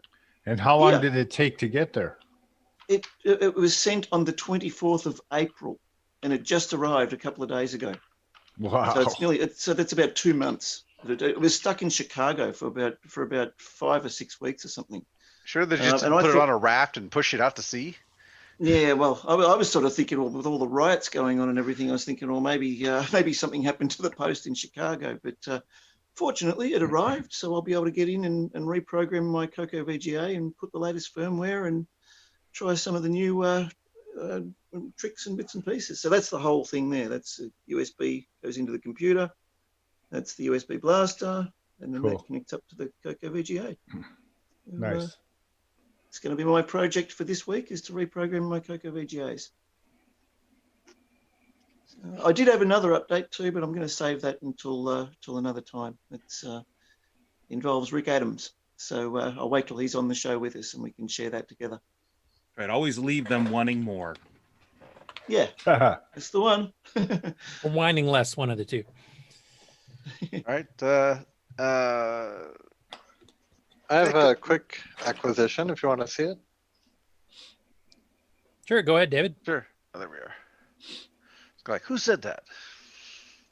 David Veery. All right. So I ordered a from our buddy on Discord, friend of the show, Dave Phillipson. I picked up his CoCo Dev board. So I'll try and show it. On my screen. Here it is here. So it's a CoCo 3 based FPGA. We have a real-time clock. We got a Wi-Fi module. Yeah, really. SD card, real-time clock. Here's the FPGA, VGA out, and Wi-Fi module. And for people like me, we have a prototyping area with That's access cool. to the IOs of the board. That's really cool. Does it have a port for the smoke to come out? Too soon. Multiple another- ports. Yeah, Is it wired for 220 volts? So it's really fast. It's got it's running at 25 megahertz. Oh wow. It's doing pretty much everything a CoCo 3 is doing faster, except for video and sound. But that's okay because I'm going to put in the Yamaha chip. I can show you how fast it is. It's got lots of drives, of course. Is this under $1,000? Oh yeah, it wasn't very expensive at all. Okay. You know, No. a CoCo 3 just went for $510 on eBay here somewhere. Yeah. That's crazy. I wish I had more of them. Yeah. Yeah. Don't we all? Okay. Oops. Boise. What is this? No. Upload. It kind of looks Sorry, like I just got this board the other day. Okay, 6. it looks like an IBM font. Yeah, you can do whatever you want on this. So here's a quick program. I'm just looking at some ROM addresses. So we just ran through like, I don't know, 500,000 ROM addresses. And I'll do the same thing on the CoCo 3 for a speed comparison. Oh wow, far out. And Does this it, is does it with the run 25 high-speed megahertz poke. like the CoCo 3 FPGA does? Yeah. Yeah, so it's running about So- 12 and a half times faster roughly than the CoCo 3 does. Yeah. Yeah, it's really fast. There's lots of color palette options, all kinds of stuff you can do with this. And it doesn't need a fan. It doesn't need a fan. That is so much faster. Wow. And if I want, it's already got Nitrous 09 loaded up. I just have to, Where's the fluorescent green screen? voila.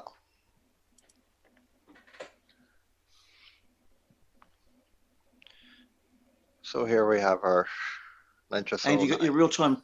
And you got your real time clock for Nitrous 09 too. Yep. So I'm pretty happy with that. Anxious to really get experimenting with it. So Now, if I remember David talking about it, this is a little bit different than the CoCo 3 FPGA, and actually something Ron just brought up. Like the CoCo 3 FPGA actually simulates the CoCo 3 right down to the VDG modes and all that. This does not, though. This is more like a CoCo 3 core, but using like a VGA card or the equivalent of, correct? Like is there a 32 green screen, 32 column green screen mode? That's a good. 'Cause I don't think there is. If I remember from what Dave was saying, this is more like a hybrid of the two.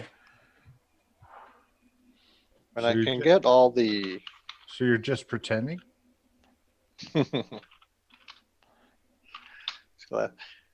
There's lots of options on it. Really, I've just been talking with Dave about it, and he said really the only difference we don't have is we don't have a sound of it or video, except for text video. So there's no graphics per se. But So- there's plenty of room on the card to put one. It doesn't emulate the gimme chip. Nope. No, so it's okay. It's more like a 609 emulator with the CoCo 3 Yeah. ROMs, I think. And then, I don't know if he's planning on taking it further. I mean, the CoCo 3 FPGA kind of went through that too, if I remember. Gradually got more and more compatible. But at this point, this is early on in the development of this. This is more like a development system for doing 609 based stuff really fast.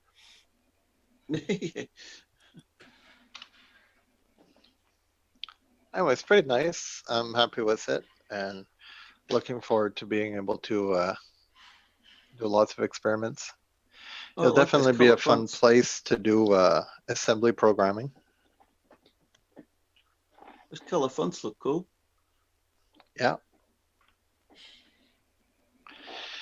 And he's also got a wget program that you can just download instantly files over the internet right into your board through this little module up here. Is that like a USB or is that a wireless or what is that? It's a wireless, it must be one of the ESP modules.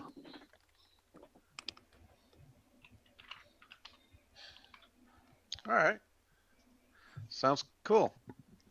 Would you be able to do Telnet and ANSI? Yeah. He has some demos on YouTube.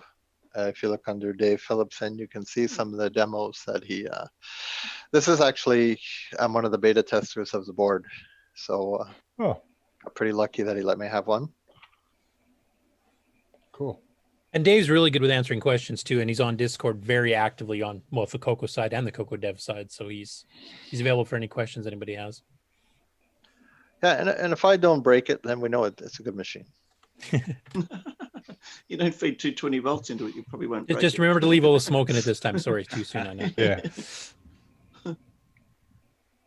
Okay. Pretty cool. Hey, Patrick, didn't you have something you wanted to share? Am I Patrick? Yeah, Rick. Rick, okay. Your name's Okay, Patrick. sure. I'll work. Are you on Yeah. this protection program? Well, I've had so many names over the year, I can't remember them all anymore. So I just have to go with whatever people call me. And I'm just following what's on the bottom corner of the screen here. Yeah. If you want to be called something different, put something different in Zoom, I guess. Right. Yeah. No, I used to be Rick, and then I became Rick U because there were too many Ricks, and now I've come back and there are still too many Ricks. So I don't know. Well, there is And there are Patricks. There is Rick and Patrick. Oh well. In any case, let's see. Can I share a screen, or do I need special permission? No, you can share a screen. I can share a screen. I'm going to try sharing a screen, and then I'm going to try forcing myself into the screen I really want to share, which is not represented here. Let's see if I can do that.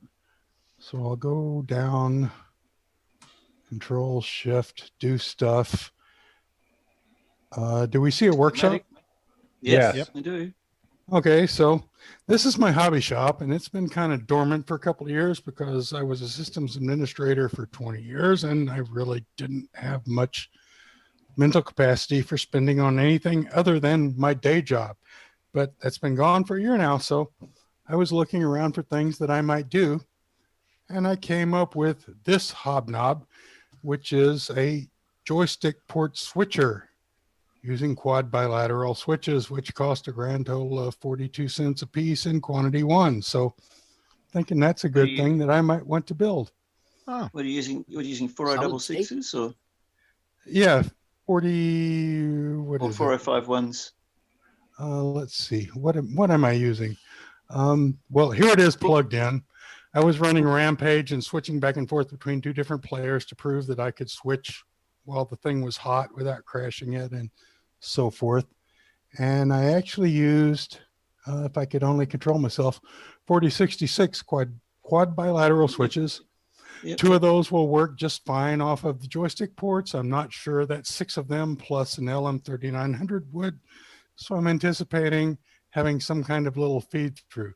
This was every feature I could think of for this board, which only swaps the left and right ports. So you can have a mouse and a joystick and flip your joystick live without having to reboot your computer because it will switch live and not blow up. Then I said, what else can I do with that? And I've added a mouse port. So you have mouse and stick A and then stick B. You can switch mouse or stick A, and then you can swap stick A and stick B. And then, of course, there's the high-res adapter at the bottom for, high-res things. Oh, good. So I then high-res drew built it. in? Oh, of course. Switchable. So That's cool. That's So really how many cool. inputs do you have then? 3 on the 3. big one, 2 on the little one. So if, What do you if you think? just, So you got 6 4066s there. right. By the looks of it. Yeah. That's what it takes to do everything. I could depopulate that and just have stick A, stick B, right in, right out, and swap them. You know, so cool. there's a lot. And one of the questions I want to ask is, what do I really need to put into this thing? I drew it as a through hole, and it's quite monstrous.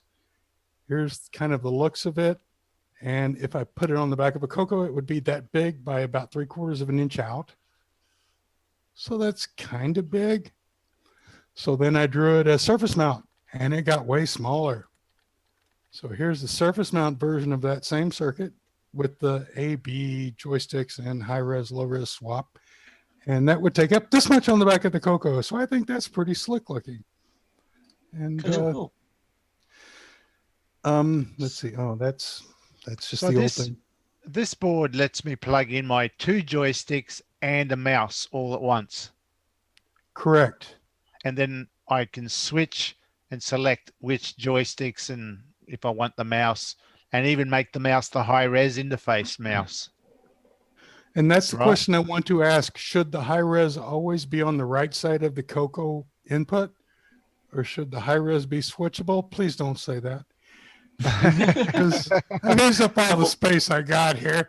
I'm pretty much, this is about as much as I can cram into that much space. I will So say I- that Multiview will let you switch it through software. So to cover every possibility, you probably should. But I think most people pretty well standardized on the right. Though, mind you, I mean, it's easy enough for those people. For those people, they can just go in and just edit the environment file and just change it to the port you pick, and then the choice is made for them. Well, that's interesting. We could cram a couple more of these 42-cent quad bilateral switches in there and replace some of the toggle switches with switches, but then I have to do an address decoder, and how big do we want this thing to be? So Rick, could I plug in a 6-pin DIN deluxe joystick, a 6-pin DIN Paragon to use a digital controller, and a mouse? I'm not sure what digital controller means in this case. These are analog switches that I'm using to switch things. So you probably can do anything you can do, like Wycos and all of that stuff. Well, there's an adapter that lets you plug in a Sega controller into a 6-pin DIN. So basically, do you have 2 6-pin DIN inputs plus a mouse? Yes, and they're all which is analog. either okay. The switches cool. are all analog, so we Thanks. should be good with that. So yeah, this is everything I could think of to do to a mouse adapter. And if anyone has any other ideas they would like to throw in before I actually throw money at prototypes and stuff, I'd like to do so. Are you going to have an American name for this? It's the mouse tamer. Cool. Yeah, that sounds all right. And, you know, maybe the mouse tamer is this one that just switches 2 ports, and the mouse tamer 3 will be the one that has 3 inputs. I don't know, something, you know, it's. Don't you need to also connect to the cassette jack for the high-res interface? Yeah, there is a little. The high-res or serial? There is a little CAS out here to do Oh, I see. high-res. You can Okay, yep. ignore that, you know, but so I'm trying to do everything in one product. So I have the left and right switch with no high res, and then I have high res, and then we have the 3 input high res. And maybe for cost reasons, I might make a smaller board or depopulate part of the main board. You know, I could leave out the mouse and a couple of switch chips. And All right, I got a question. I plug this thing in, and I've already got my 2 megabyte this. I got a gimme. I got this, that, and that. You know, is this gonna like dim the lights when I turn it on? Then so I've determined by prototype that 4 of these quad bilateral switches will work just off of the limited output of the joystick. However, 6 plus a high-res adapter, we might be getting it into the point where you have to put a little hook thing on pin 9 to suck a little 9 volts. But it's not going to be high. These are all very low current CMOS. So I'm really trying to fit into what Is I there know any power you can available. pull off the cassette port too that might help? No. No, you're pretty much limited. If you can't use the joystick source without getting full range on the joysticks, then you've got to feed a wire in and clip it into 5 volts somewhere. Well, what's wrong with a small solar panel? Well, I think the main reason is that most of us computer nerds stay indoors. You never see sunlight. Yeah. Right, there is no sun. Yeah. Most of those block of uranium on there. Make it nuclear.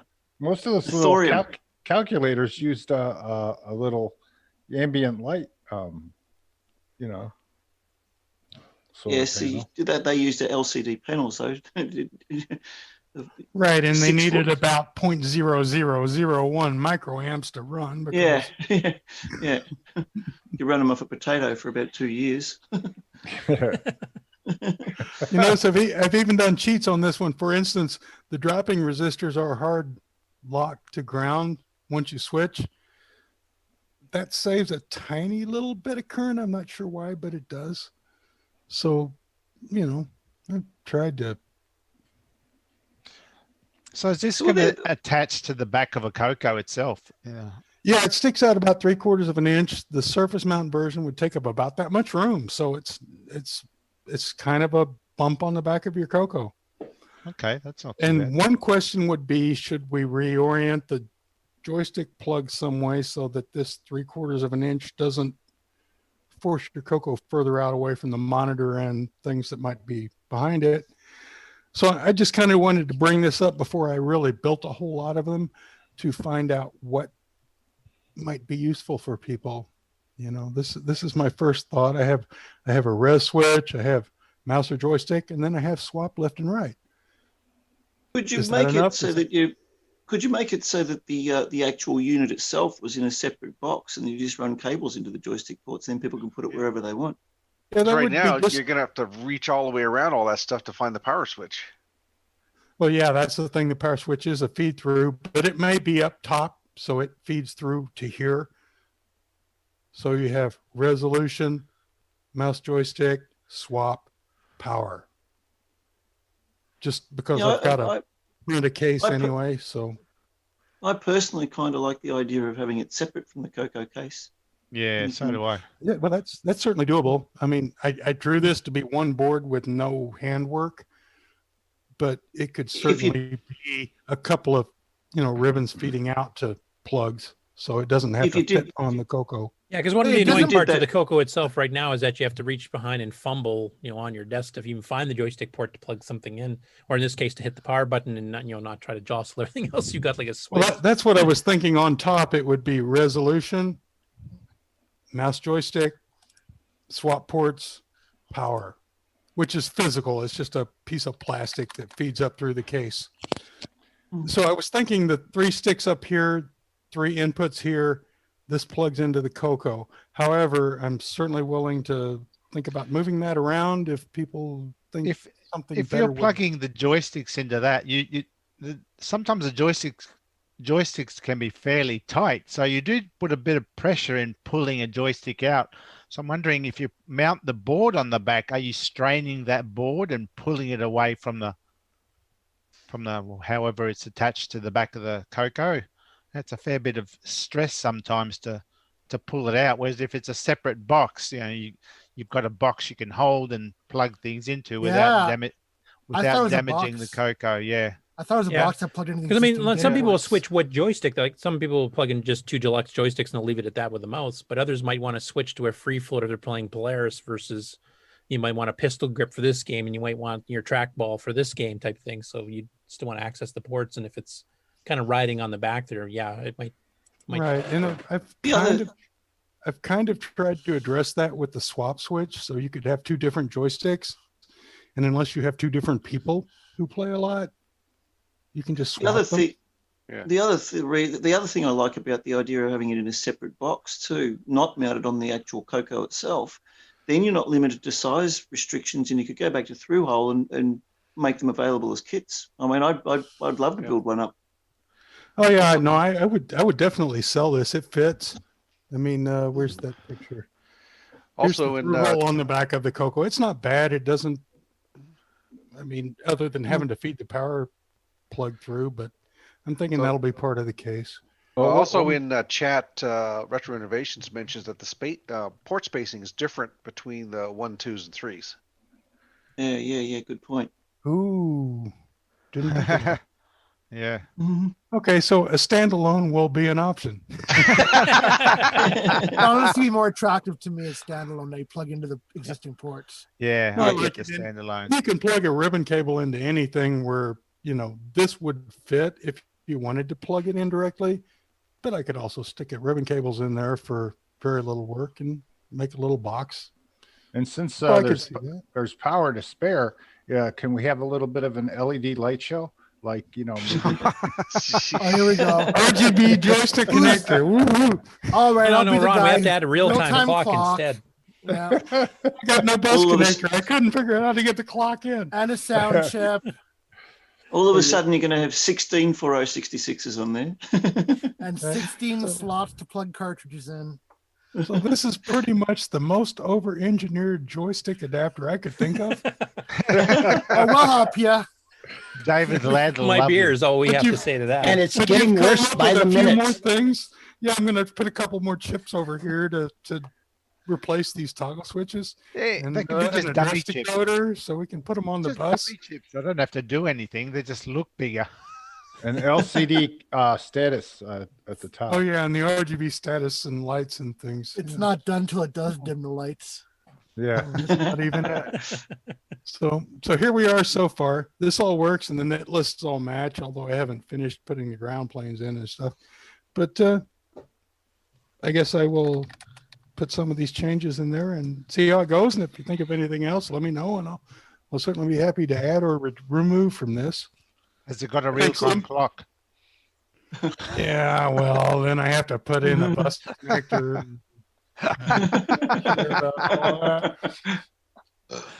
Just thought I'd So that's ask. distinctly a maybe, right? Just Well, duct tape a wristwatch to it. Will this fit at the bottom of my SDC? No, it's a cool Okay. project, though. I like it. So anyway, Yeah, no, that's it'd my be number handy. one. So just go back to your workshop there. You've got some nice little, you've got a frequency counter and a signal generator and a scope and a meter. And yeah, that's nice. Nice setup. Two scopes, because the digital scope is actually just kind of a fancy VOM recorder thing. In my opinion, digital scopes aren't really good for analog stuff. I do a lot of radio work. In fact, here's a couple of same radios here. up here inside. And for those, I need this signal generator because it can very well put 1,000 kilohertz on any frequency you want. Yep. Radio frequency you want for alignment. And this analog scope because it can display that.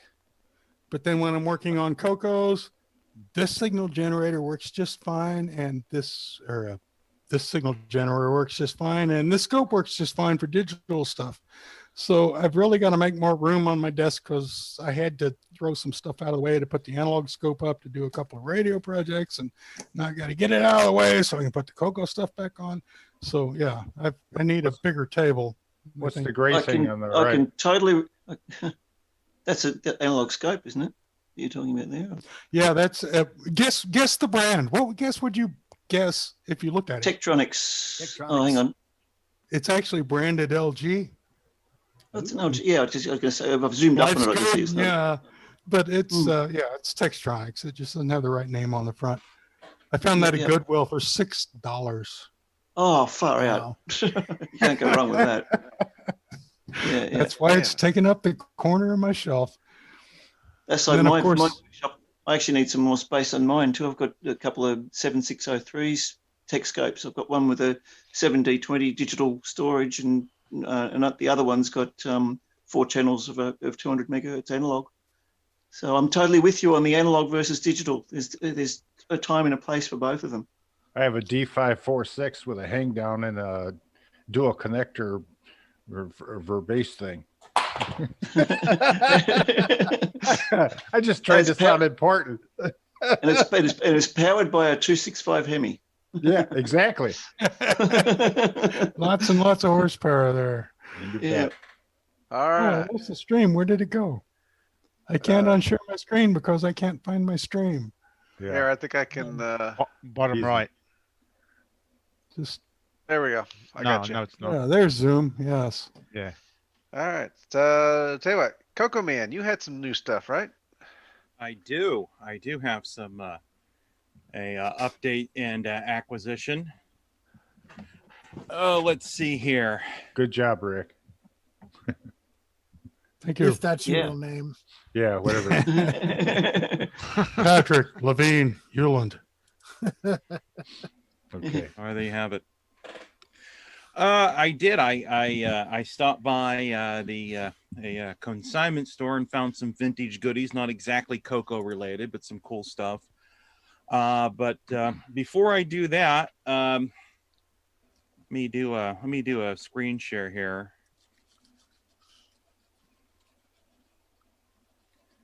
That's the right screen. Bring that up. We have, there we go. Added a, there's still some improvement on the way, but it is up and running. There's no more PayPal buttons at cocoman.biz. We are now using a shopping cart. So now it's easy. So now it's easy just to add your items right to there. I mean, we're updating some of the pictures, getting rid of the wood grain, going with a white background, and you'll be able to with all the Australian named items and go through. One of the new items on there is the crikey cable. The crikey cable. It's the drive wire cable. It comes in, and you can even select what length you'd like to get, either 6 feet or 10 feet or 2 meters or 3 meters. You pick your measurement standard. And let's see. So I can have a cable that goes from your house. I don't know if it would. I don't think it would reach from here to Arizona. I think it might have some issues, but I have to put a splice at my house, right? Yeah. We'll have to. And the we'll have to put in optional a junction. stretch kit. Yeah, the we might have a few speed issues. A few speed issues too over that distance, right. maybe. Yeah, and there goes the cat. Okay. And the other thing, this was mentioned during the virtual CoCo Fest. The didgeridoo audio digitizer cable is now available for purchase. It's with several different programs that use the audio digitizer to the joystick port, and there's a couple there that's listed that it works with so far. There's a couple other ones I have to test, but nice little item there that I have that's new. And I also have these nice categories. If you're looking for things with switches in them, they're right there. You know, we have the Joey series, the controller switch box, and of course the serial switch and all that other things there. Are you going to sell for Patrick? I sell my own items. I don't sell other people's items at this time. Okay. But now I have a joystick switch now available. And has been available, but I'm going to make some other improvements to the site. I'll go ahead and stop sharing. That's all I needed right there right now. Other improvements to the site coming later. That's looking good so far. Nice upgrade. Yeah, it'll be a nice upgrade once I get everything cleaned up. It works. There's no more PayPal buttons because that was a royal pain in the butt the way that was set up. So. Let's see. So if we ordered everything that you have, we'd have a list of Australian terms. You would. You really would. You would have a lot of those terms, but the entire Australian dictionary. Yeah, just about. You know, minus koala. I had a suggestion. Use koala. I said, well, there's a koala pad. They made that way back when. I can't use that name. But went to the consignment store, picked up some things. I picked up. I'm disappointed that Dave is not on the show because I picked up a 10-pack of 3.5 floppy diskettes, nice. Colors, multiple colors there. So that's fun. They're high density. Yeah, they're high density, but I thought, they're $4. Just got an MM1. You can use it. Yeah, that'll really get the grease weasel going. Oh, yeah, definitely. And then just some other miscellaneous things. I bought like a 2-pole, is this the RF switch, heavy duty Radio Shack branded for like a couple bucks. So it's like for $2, that'll come in handy. It's not Archer. It actually says Radio Shack on it. But wow. Speaking of Archer, since you brought it up, Nick Marota, I have this joystick, this Atari compatible type joystick, and it may be hard to see, but it actually is Archer branded. Ooh. But then it says custom manufactured for Radio Shack on the bottom. I mean, this does look like some of the other sticks they made at the time, but it is for the Atari. But you could use one of the adapters to go to the CoCo, play with that. But again, it was like $5. I said, why not? I said, for $5, why not? You know, I'm already here. I also picked up another Atari style joystick. This is a Waco command control. So, and it's also the 9-pin connector. Again, $5. I'm like, oh, that's bargain. Yeah, it is a bargain. Yeah. I love this place. I don't get there very often. It's a couple hours away, but it has a gate lock. I'm not sure. That switches between the top and the bottom button. Okay. I haven't had a chance to check this stuff out. Like I said, you saw I was on the road earlier, so I just arrived home during the Nick Marentes segment. I still have a brand new Zebra adapter to put those Atari sticks into your CoCo. Yeah. If you want it, I'll give it to you. I actually have somewhere around here. I have the Boys in Tech Paragon adapters for that purpose. That's what I was talking about earlier. Yeah, and this you can get. This is from Boys in Tech. You have the 9-pin connector for your Atari style joystick, and then the 6-pin to your CoCo. There's a similar device also offered by Neil Blanchard. It was mentioned earlier. Does a similar function. Also, this is for the NES, but it's another Waco.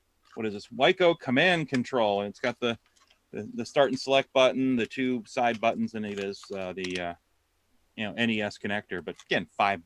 I couldn't pass it up for $5. You have the same sickness we all have. I know. It was only $5. Well, yeah, of course. Why would you pass it up? Right, there were 50 of them, but yeah, it wasn't 50. They had 3 joysticks there. I bought that was on that particular shelf. I bought them all. I'm sure I'll need this one day. Yeah. And then in the that was on the shelf. Then I had to go over to the case. The stuff that's in the case. But I picked up, and I don't know much about this, but I picked up a Tandy Pocket Computer PC3. Ooh, nice. I'm not sure what I'm going to do with this. It doesn't power on yet. I'm guessing it probably needs a battery. Can you work on a report flat for watch-like batteries, if I remember? That's what I'm guessing. Can you work on a report for JT? Yeah, on JT. And it was only $5. I think it was a little bit more. I think it might have been. It was somewhere between $5 and $10. I don't remember exactly, and the price tag fell off. I couldn't. It has these little plastic doodads too in there. I'm not sure what these are for, but it looks like it would be a type of overlay, but there's nothing. Yeah. I'm not sure what that keyboard. Back of those. It does fit over part of the keyboard, but they seem to be identical little plastic doodads. So maybe you labeled them. That's what I'm thinking. Maybe you could label them, but it was those were nice. They were nicely in the little case here, but of course they don't. Let me go back in. There we go. Close enough.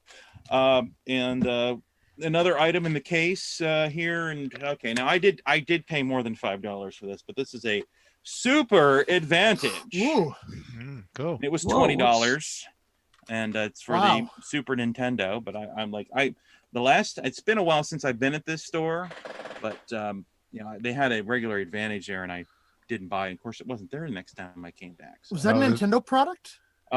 This looks like ASCII-ware. Okay. Super Advantage. So it's does it have LEDs on it? No, but it's got lots of switches, lots of turbo and stuff. It's probably licensed by Nintendo. It's the font and stuff. I don't know. It says ASCII Entertainment Software Inc. There's nothing with the word Nintendo on this thing, so it looks like a third party to me, but still, it's pretty darn cool. And last, but definitely not least, again, not CoCo, but and I'd never seen one of these things in the wild, or if I had, it had been for an exorbitant price. But I picked up for the Atari 2600, I picked up a StarPath Supercharger. Oh wow. Those are rare. For $25. What does it do? What this does is there are games. It plugs into the cartridge port on your Atari 2600, and then there are games available for this on cassette. So that there's this audio cable here, and you plug it in. You load the game to the supercharger from cassette. I've never owned one of these, and I've been collecting this stuff since the mid to late 90s, and I've never seen one at least at a reasonable price out in the wild. So this, the supercharger actually has some extra hardware on it, extra RAM and stuff, so you can get past a lot of the limitations of the original 2600 games. Some of the games were quite good. So I'm looking forward to playing with this. But this is pretty cool, and I never seen one like this, and especially not for that price anyway. But it's hopefully it works. But I think that's all I have. I think that was enough. I think I spent enough money today. A rising very, very cool. Now we got some wows in the chat. Yeah, that's. Oh, somebody wants to know, Jason, for your didgeridoo cable, will they have to learn circular breathing?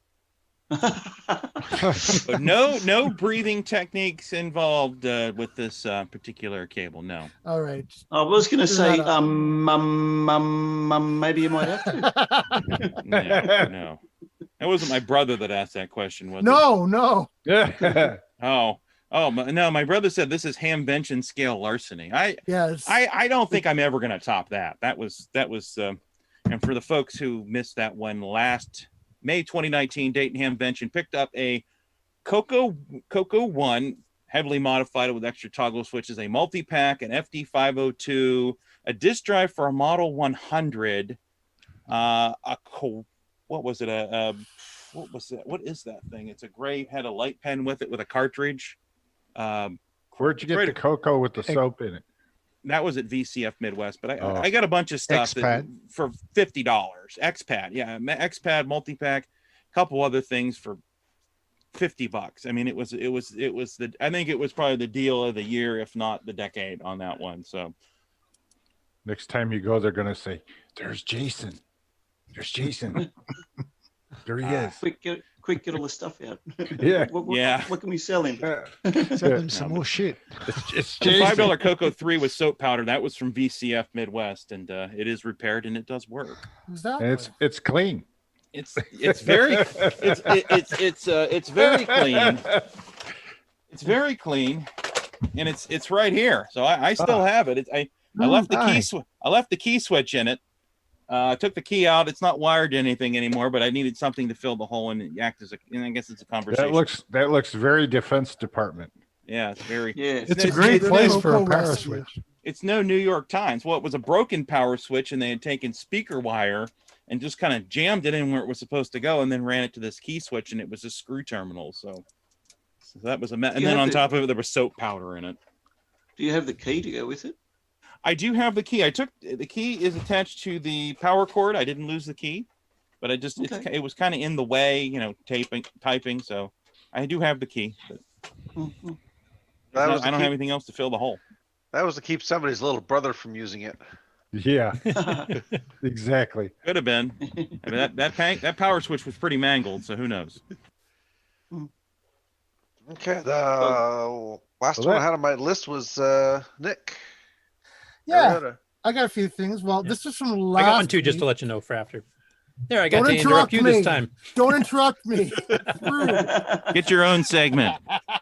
That's a throwback to last week when I apologize for that, Curtis. Now I get to take over the conversation the next 5 minutes like somebody else did to me last week. This sounds awesome. I showed this last week, but nobody saw it because that was during the interrupting thing. So I got Tetris, which I'm really happy about.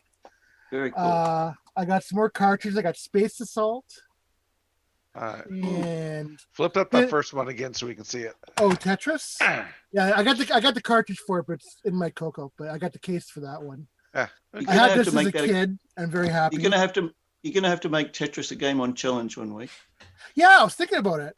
I got pinball. Terry sent me a few things: pinball, Space Assault, a Stout, popcorn. Dungeons and Dagger and Megabug. That was a good song. I also got one of the deluxe CoCo badges. Oh, cool. And Terry also made the Tandy Shack badges. That's one of his sites, Tandy Shack. So yeah, he sent me a nice little box of stuff this week. So thank you, Terry, and thanks again to Mr. Dave for Tetris, which is one of the ones I had as a kid and wanted to get back again. So cool. I love I'm Tetris. happy. It's one of my favorite games. So yeah, I was Always had thinking a of making that a game of the week. I didn't know how people would respond to that, but it's a good game. So, yeah, I'll join in for sure with Tetris.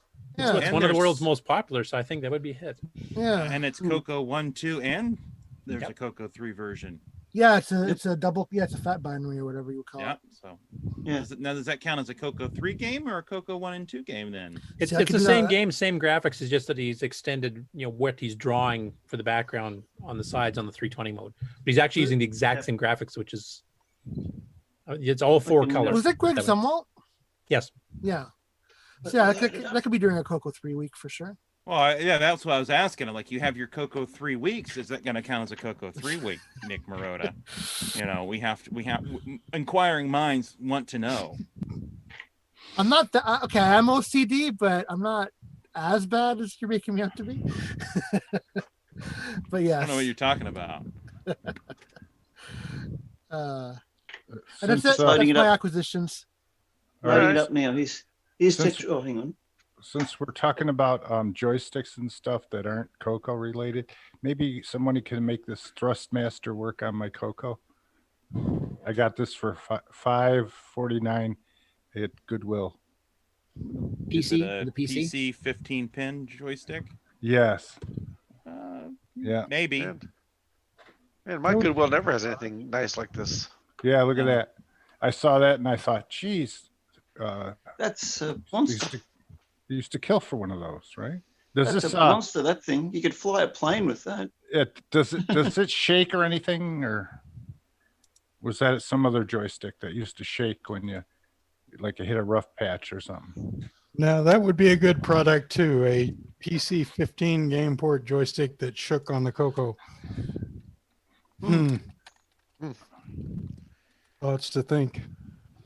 Talking of just going back to Tetris quickly, I've got Tetris running on the CoCo 3 now. So in the background there, sitting behind me.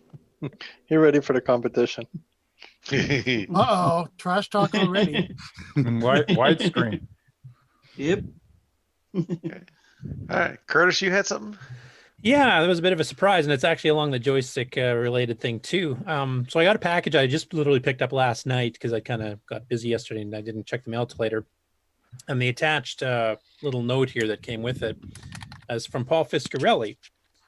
And he says, I hope you don't mind me sending this to you. I asked David Ladd for your address, so thanks to Dave and both Paul here, because I was not expecting this at all. I had no idea this was coming. This is one of the new CoCo joystick to USB adapters I've been working on. I figured with all the EOU work you've been doing in optimizing games as well, you might be able to put it to good use and help me understand if there are any issues I haven't discovered yet. So this is kind of a earlier prototype. I know David's got one of these as well. P.S. The instructions are somewhat simple, although MAME will take some fiddling. It works great on my MacBook. There's knobs and switches, and I might as well hold it up here now. So they basically, the CoCo joystick plugs into here. And on the other side, you've got a micro USB that plugs into your PC or Mac or Linux box, whatever. And then you've got some other things here. You've got a little rotary switch here, and you've got some, LEDs and some press button LEDs. So just to read his description, while I hold this up. There you go, Ron, your LEDs. The knobs and switch, the green LED is the rapid fire on, off, and speed adjustment. So you can actually do that. The other push button switch, the blue LED, is the left-right joystick switch, which allows swapping the inputs without having to mess with configs in the middle of gameplay. So this basically will fool MAME into switching left to right joystick ports. So you don't even have to go into the main menu whatsoever to do it. Oh, nice. Patrick's writing stuff down. Set it up once and you should be all set after that. So we included the actual little box and then a little USB adapter cable for it. Like I said, I just got it last night. I just opened it up this morning, not knowing what it was. I haven't had a chance to try it yet. David Ladd has said that he's actually used it in his version of MAME and it runs pretty well. So, and I definitely play better with the CoCo joysticks because that's what I grew up with. I wasn't much into modern gaming, so I don't touch all these digital crap you guys do. So this will help my scores, I figure, in MAME. So I'm going to definitely give that a shot. But This is a prototype Crap. for a product he is planning on releasing eventually. So Nice. it's small, compact. Cool. So thank you to Dave and Paul. And I will give them some feedback once I get a chance to actually try it out. Nice. All right. Cool. Maybe that you'll get a different color of smoke when that comes out. Purple smoke. Yeah. As long as I don't have to solder my hair, I'm good. Yeah. All right. Well, that was everything that I think that we had on the list. Anything else going on? I was going to do one update. I've been taking a break from actually writing Nitrous 9 for a while. I've actually found some bugs now. I've got to fix the Nitrous 9. Some have been there for years, kind of like some of the graphic ones we found. We found a few other oddball ones just recently. But one thing we've been really concentrating on is getting the updated manuals going. The Windows version of the manual for Wolfenstein Level 2 updated for Nitrous 9 is already out on the website. I've been working on the system call, like the technical reference section, which is several hundred pages. And actually, there's quite a few pages being added. So I've just finally completed the get stat calls.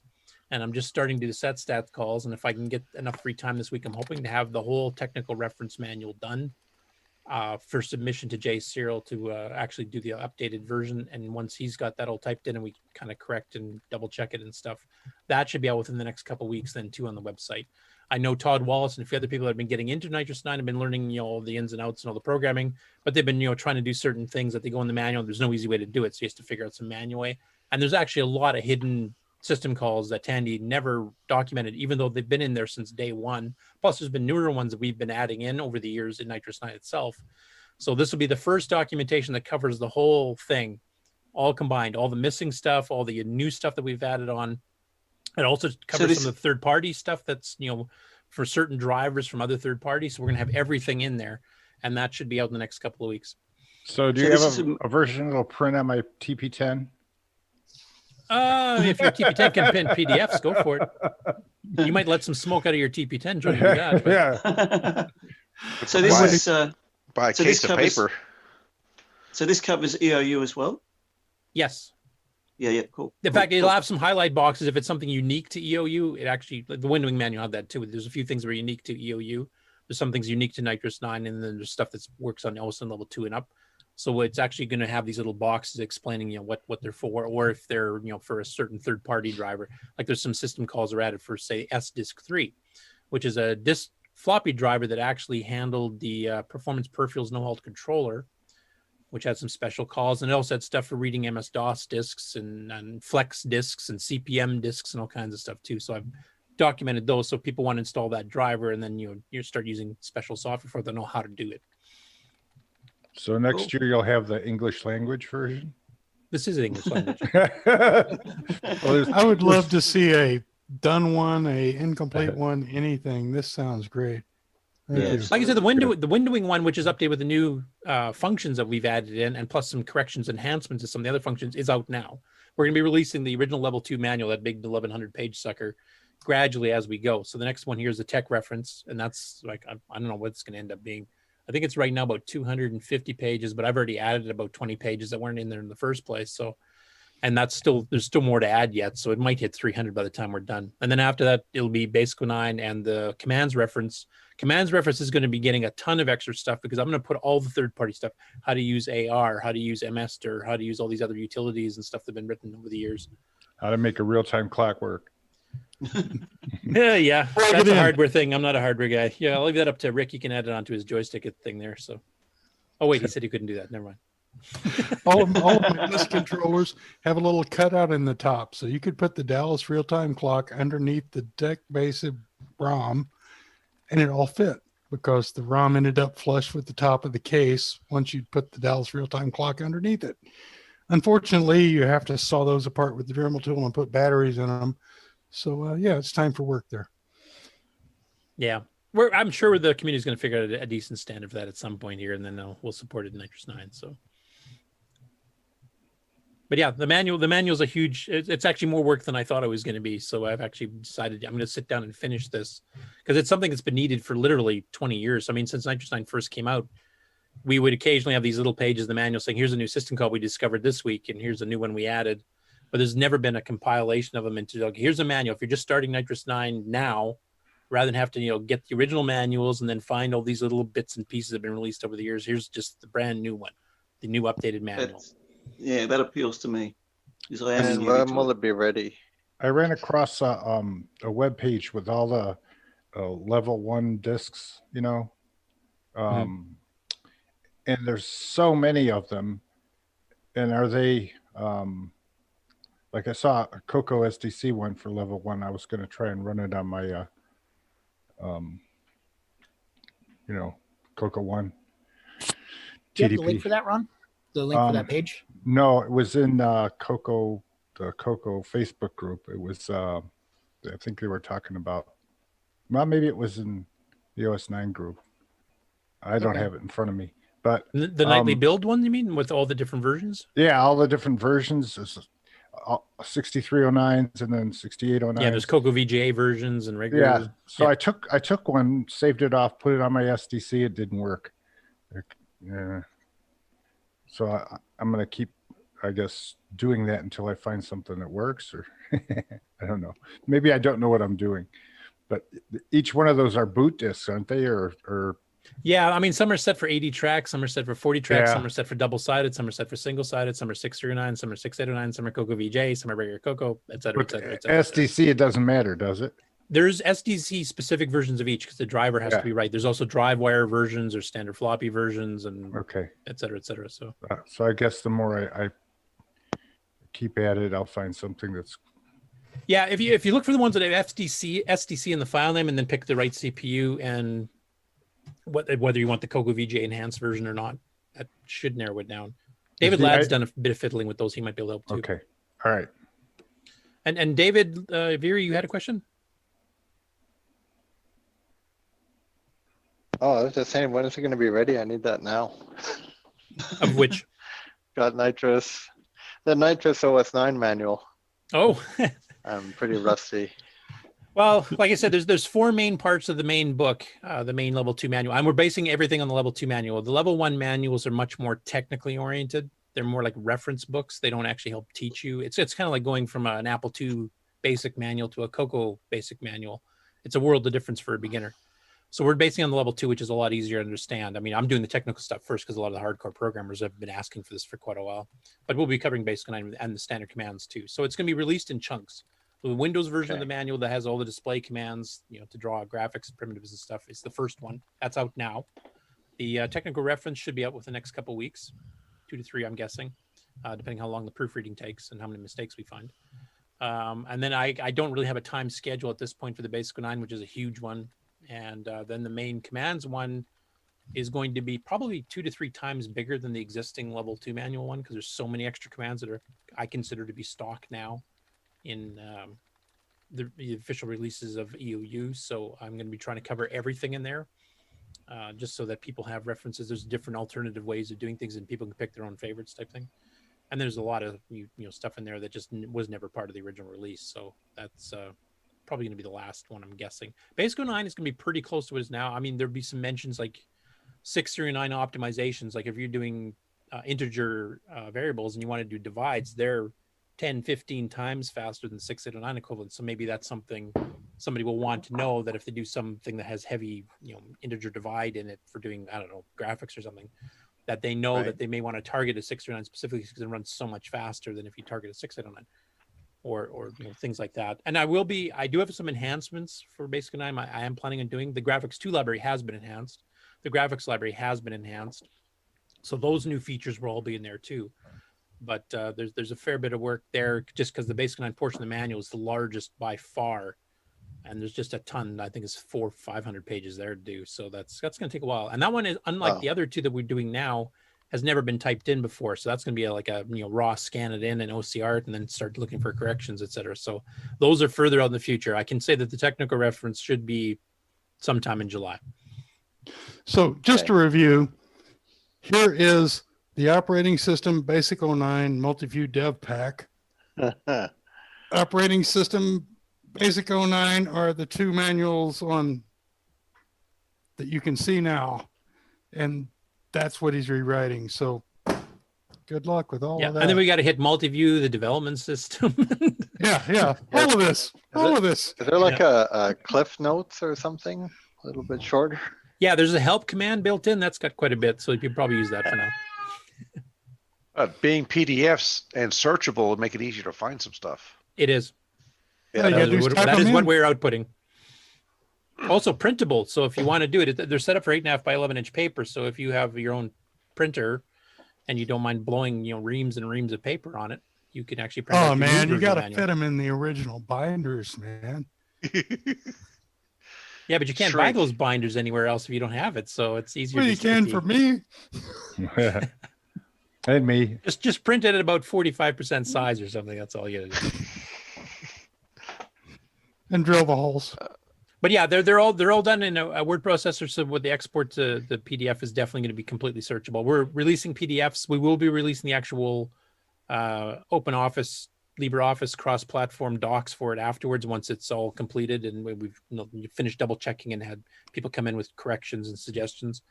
And then it'll become an open source project so people can add to it as they add their own stuff. Interesting side note, my dev pack manual came from Tandy, what is it, STP or whatever they had. The manual came completely printed, bound or plastic wrapped, undrilled.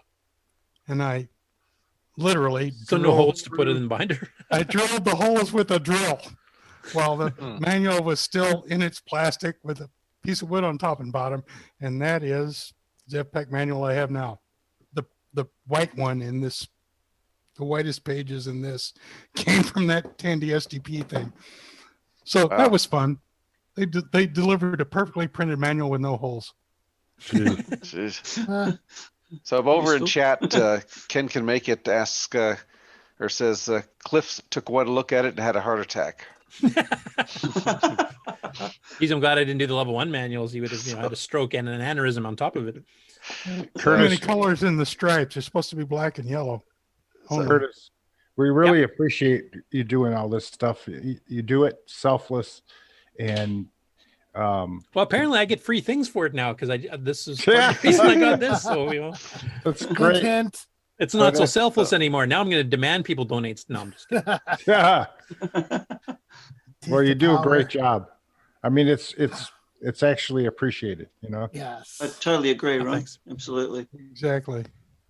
Well, plus I'm getting people interested in like David Wallace, or Todd Wallace, I should say, Lord Dragon in the chat. He just done some pretty cool disk-based games, and now he's got a Nitrous 9. He's kind of learning, when you have a real operating system, all this stuff's done for you. You don't have to rewrite everything from scratch. And he's been having just a ball that he made his new dir command that's based on the MS-DOS dir already. Now he's working on an IRC chat client to run over drive wires, so you can actually use a real CoCo to log into IRC chat. So he's been taking leaps and bounds, and now he's hitting the limits of the manuals where the stuff that he needs to use isn't there. I know it's there, and some of us, diehard Nitrous 9ers for years to come or years in the past know that these things are hidden away. But he, of course, had no idea because he's looking at the standard manual. There's no way to do this, and I'm going, yeah, actually there is. So it's another reason that I'm actually going to stick to doing the manual here for the next little while. So the next version of Nitrous 9 itself, other than a bug fix release with some GimmeX add-ons, just to give you some bare functionality to use the GimmeX. We're going to be concentrating on getting the manuals done. Bill will still be doing some programming because Bill's just more of a proofreader on this part. Jay is doing the typing, and I'm doing all the notes of what to change.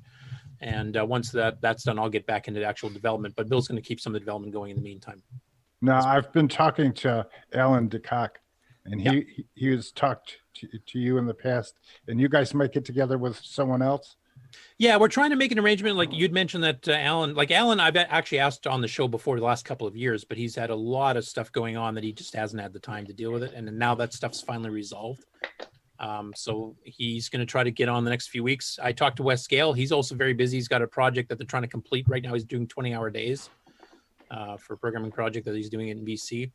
And that should be done the next couple of weeks too. So we're hoping we can get everybody to sync up, and we would like to get the entire commercial Nitrous 9 team for a general history chat and answer any questions people have. Now, this is stuff done before we released it to the public, and it became the Nitrous 9 project with Boise and Gene Heskett and Robert Galtz, and I'm forgetting a ton of names here, but everybody else has contributed it since.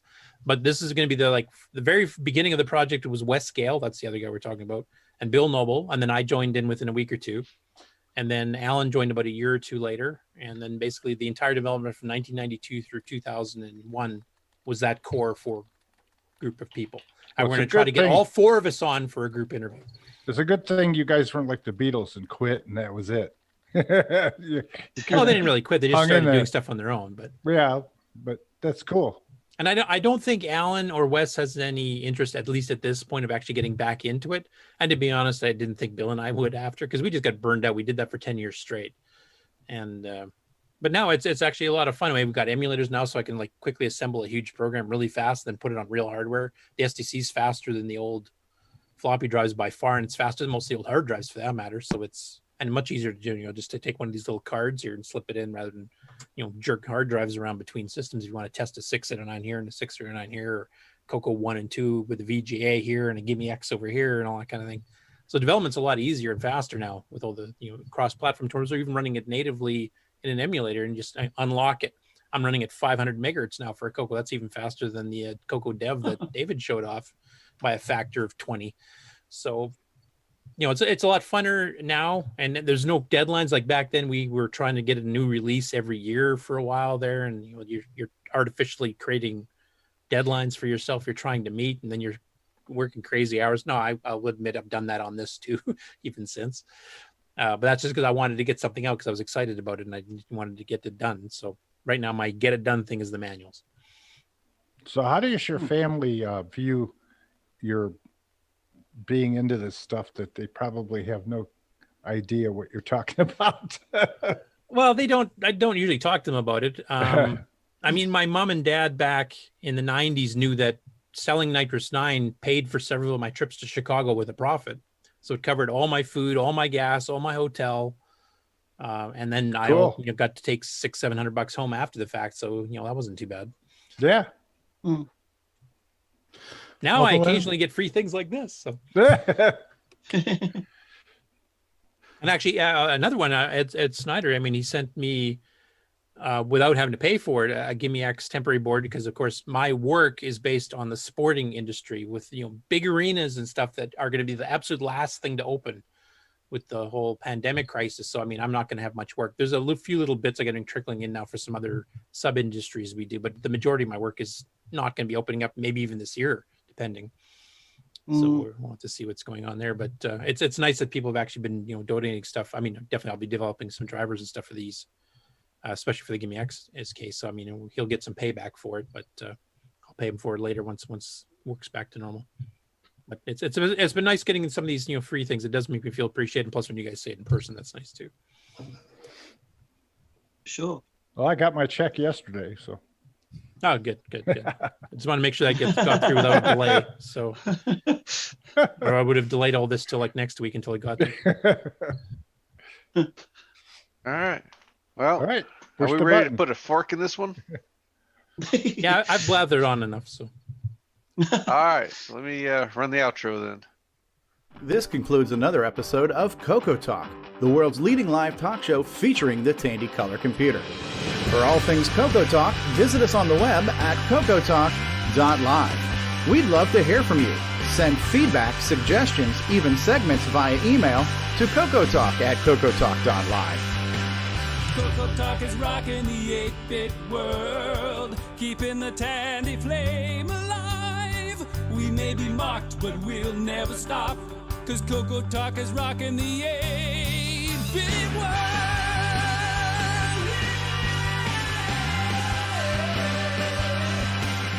Consider supporting the show with a purchase of merchandise from our retro swag shop at 8bit256.com. If you'd like to become a patron of the show, click the Patreon link at our website at CoCoTalk.live. CoCo Talk is rocking the 8-bit world, keeping the Tandy flame alive. We may be mocked, but we'll never stop, 'cause CoCo Talk is rocking the 8-bit world. CoCoTALK would not exist without the community, its cast, crew, and contributors. Thanks go to Curtis Boyle, David Ladd, Mark Overholzer, Grant Leedy, Bruce Moore, Nick Marentes, Ron Delvaux, Rick Adams, Jason Reicher, Richard Lorbieski, Jim Brain, Tom C., Rob Inman, Mark Bosley, Brian Joyce, Ken Reicher, David O'Connor, Brian Weasler, Terry Steggy, Nick Marotta, John Strong, and many more, especially to Steve Bjork for production suggestions and James Different-Daffer for making my head explode.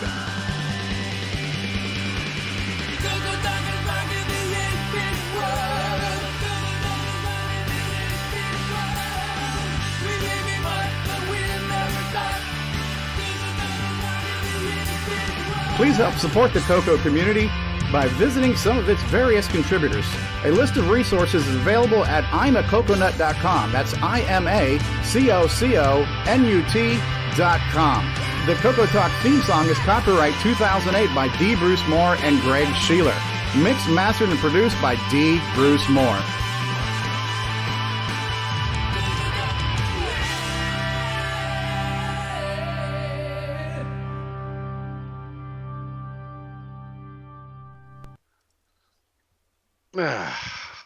All right. I guess any final thoughts? Did you play the CoCo Thoughts?